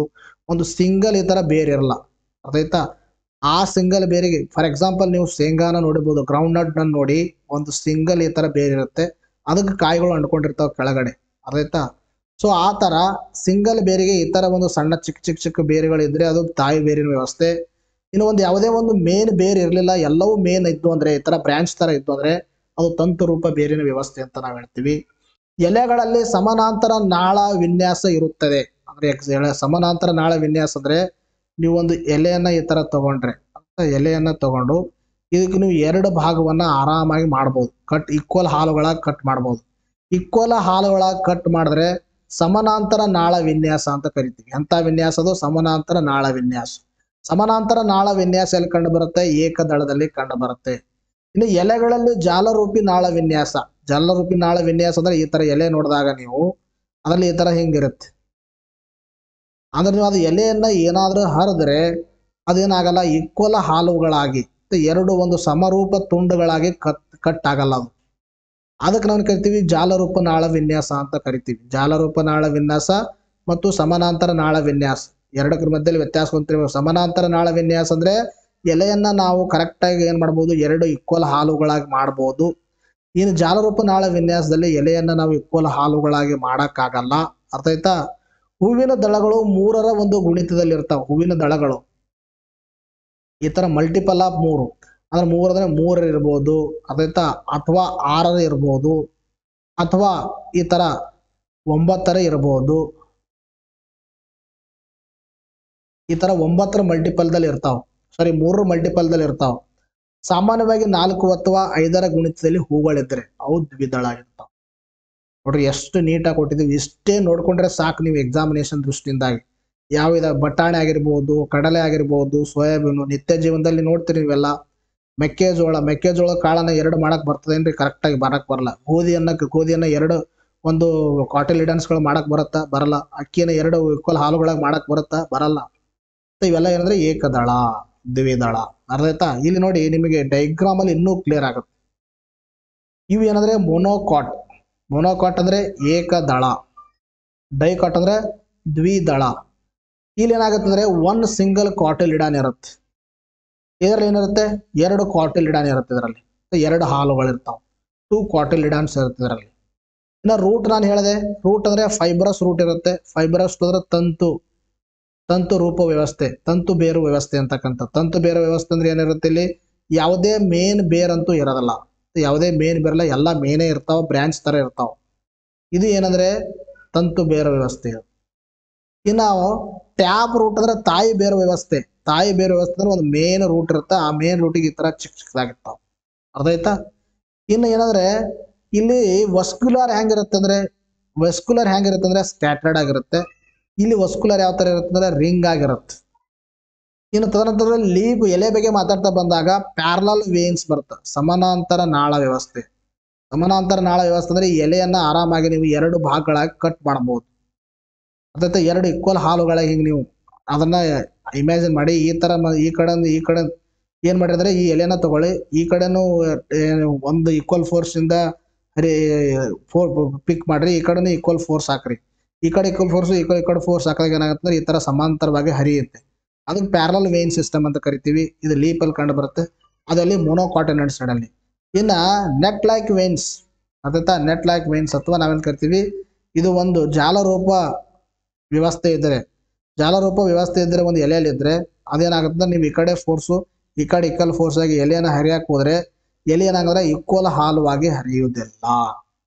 ಇನ್ನ ಫ್ಲವರ್ಸ್ಗಳು ನೋಡ್ರಿ ಮಲ್ಟಿಪಲ್ ಆಫ್ 3 ಇರ್ತಾವ, ಇಲ್ಲಿ ಮಲ್ಟಿಪಲ್ ಆಫ್ 4 ಅಥವಾ 5 ಇರ್ತಾವ. This is all about the gymnosperm, ಎಂಜಿಯೋಸ್ಪರ್ಮ್, bryophyte, pteridophytes. So ಇಲ್ಲಿಗೆ ಏನಂದ್ರೆ ನಿಮ್ಮದು ಕ್ಲಾಸಿಫಿಕೇಶನ್ ಆಫ್ ಪ್ಲಾಂಟ್ಸ್ ಅಂತಕ್ಕಂಥದ್ದು ಮುಕ್ತಾಯವಾಯಿತು. ಇದ್ರ ಮೇಲಿಂದ ನೀವೇನ್ ಮಾಡ್ಬೇಕಂದ್ರೆ ಕಂಟಿನ್ಯೂ ಇನ್ನೊಂದು ಬಾರಿ ಕ್ಲಾಸ್ ಅನ್ನ ಕೇಳಿ ಮತ್ತು ಏನಂದ್ರೆ ಬರ್ಕೋಬೇಕು ಇವೆಲ್ಲ ನೋಟ್ಸ್. ಮುಂದೆ ಬರ್ತಕ್ಕಂಥ ಎಕ್ಸಾಮ್ ಇವೆಲ್ಲ ಬಹಳ ಇಂಪಾರ್ಟೆಂಟ್ ಆಗಿರ್ತಕ್ಕಂಥದ್ದು. ಎಸ್, ಇವತ್ತಿಗೆ ಈ ಕ್ಲಾಸ್ ಮುಗಿಸೋಣ, ಮತ್ತೆ ಮುಂದಿನ ಕ್ಲಾಸ್ ಅಲ್ಲಿ ಭೇಟಿಯಾಗೋಣ. Thank you friends, take care, bye.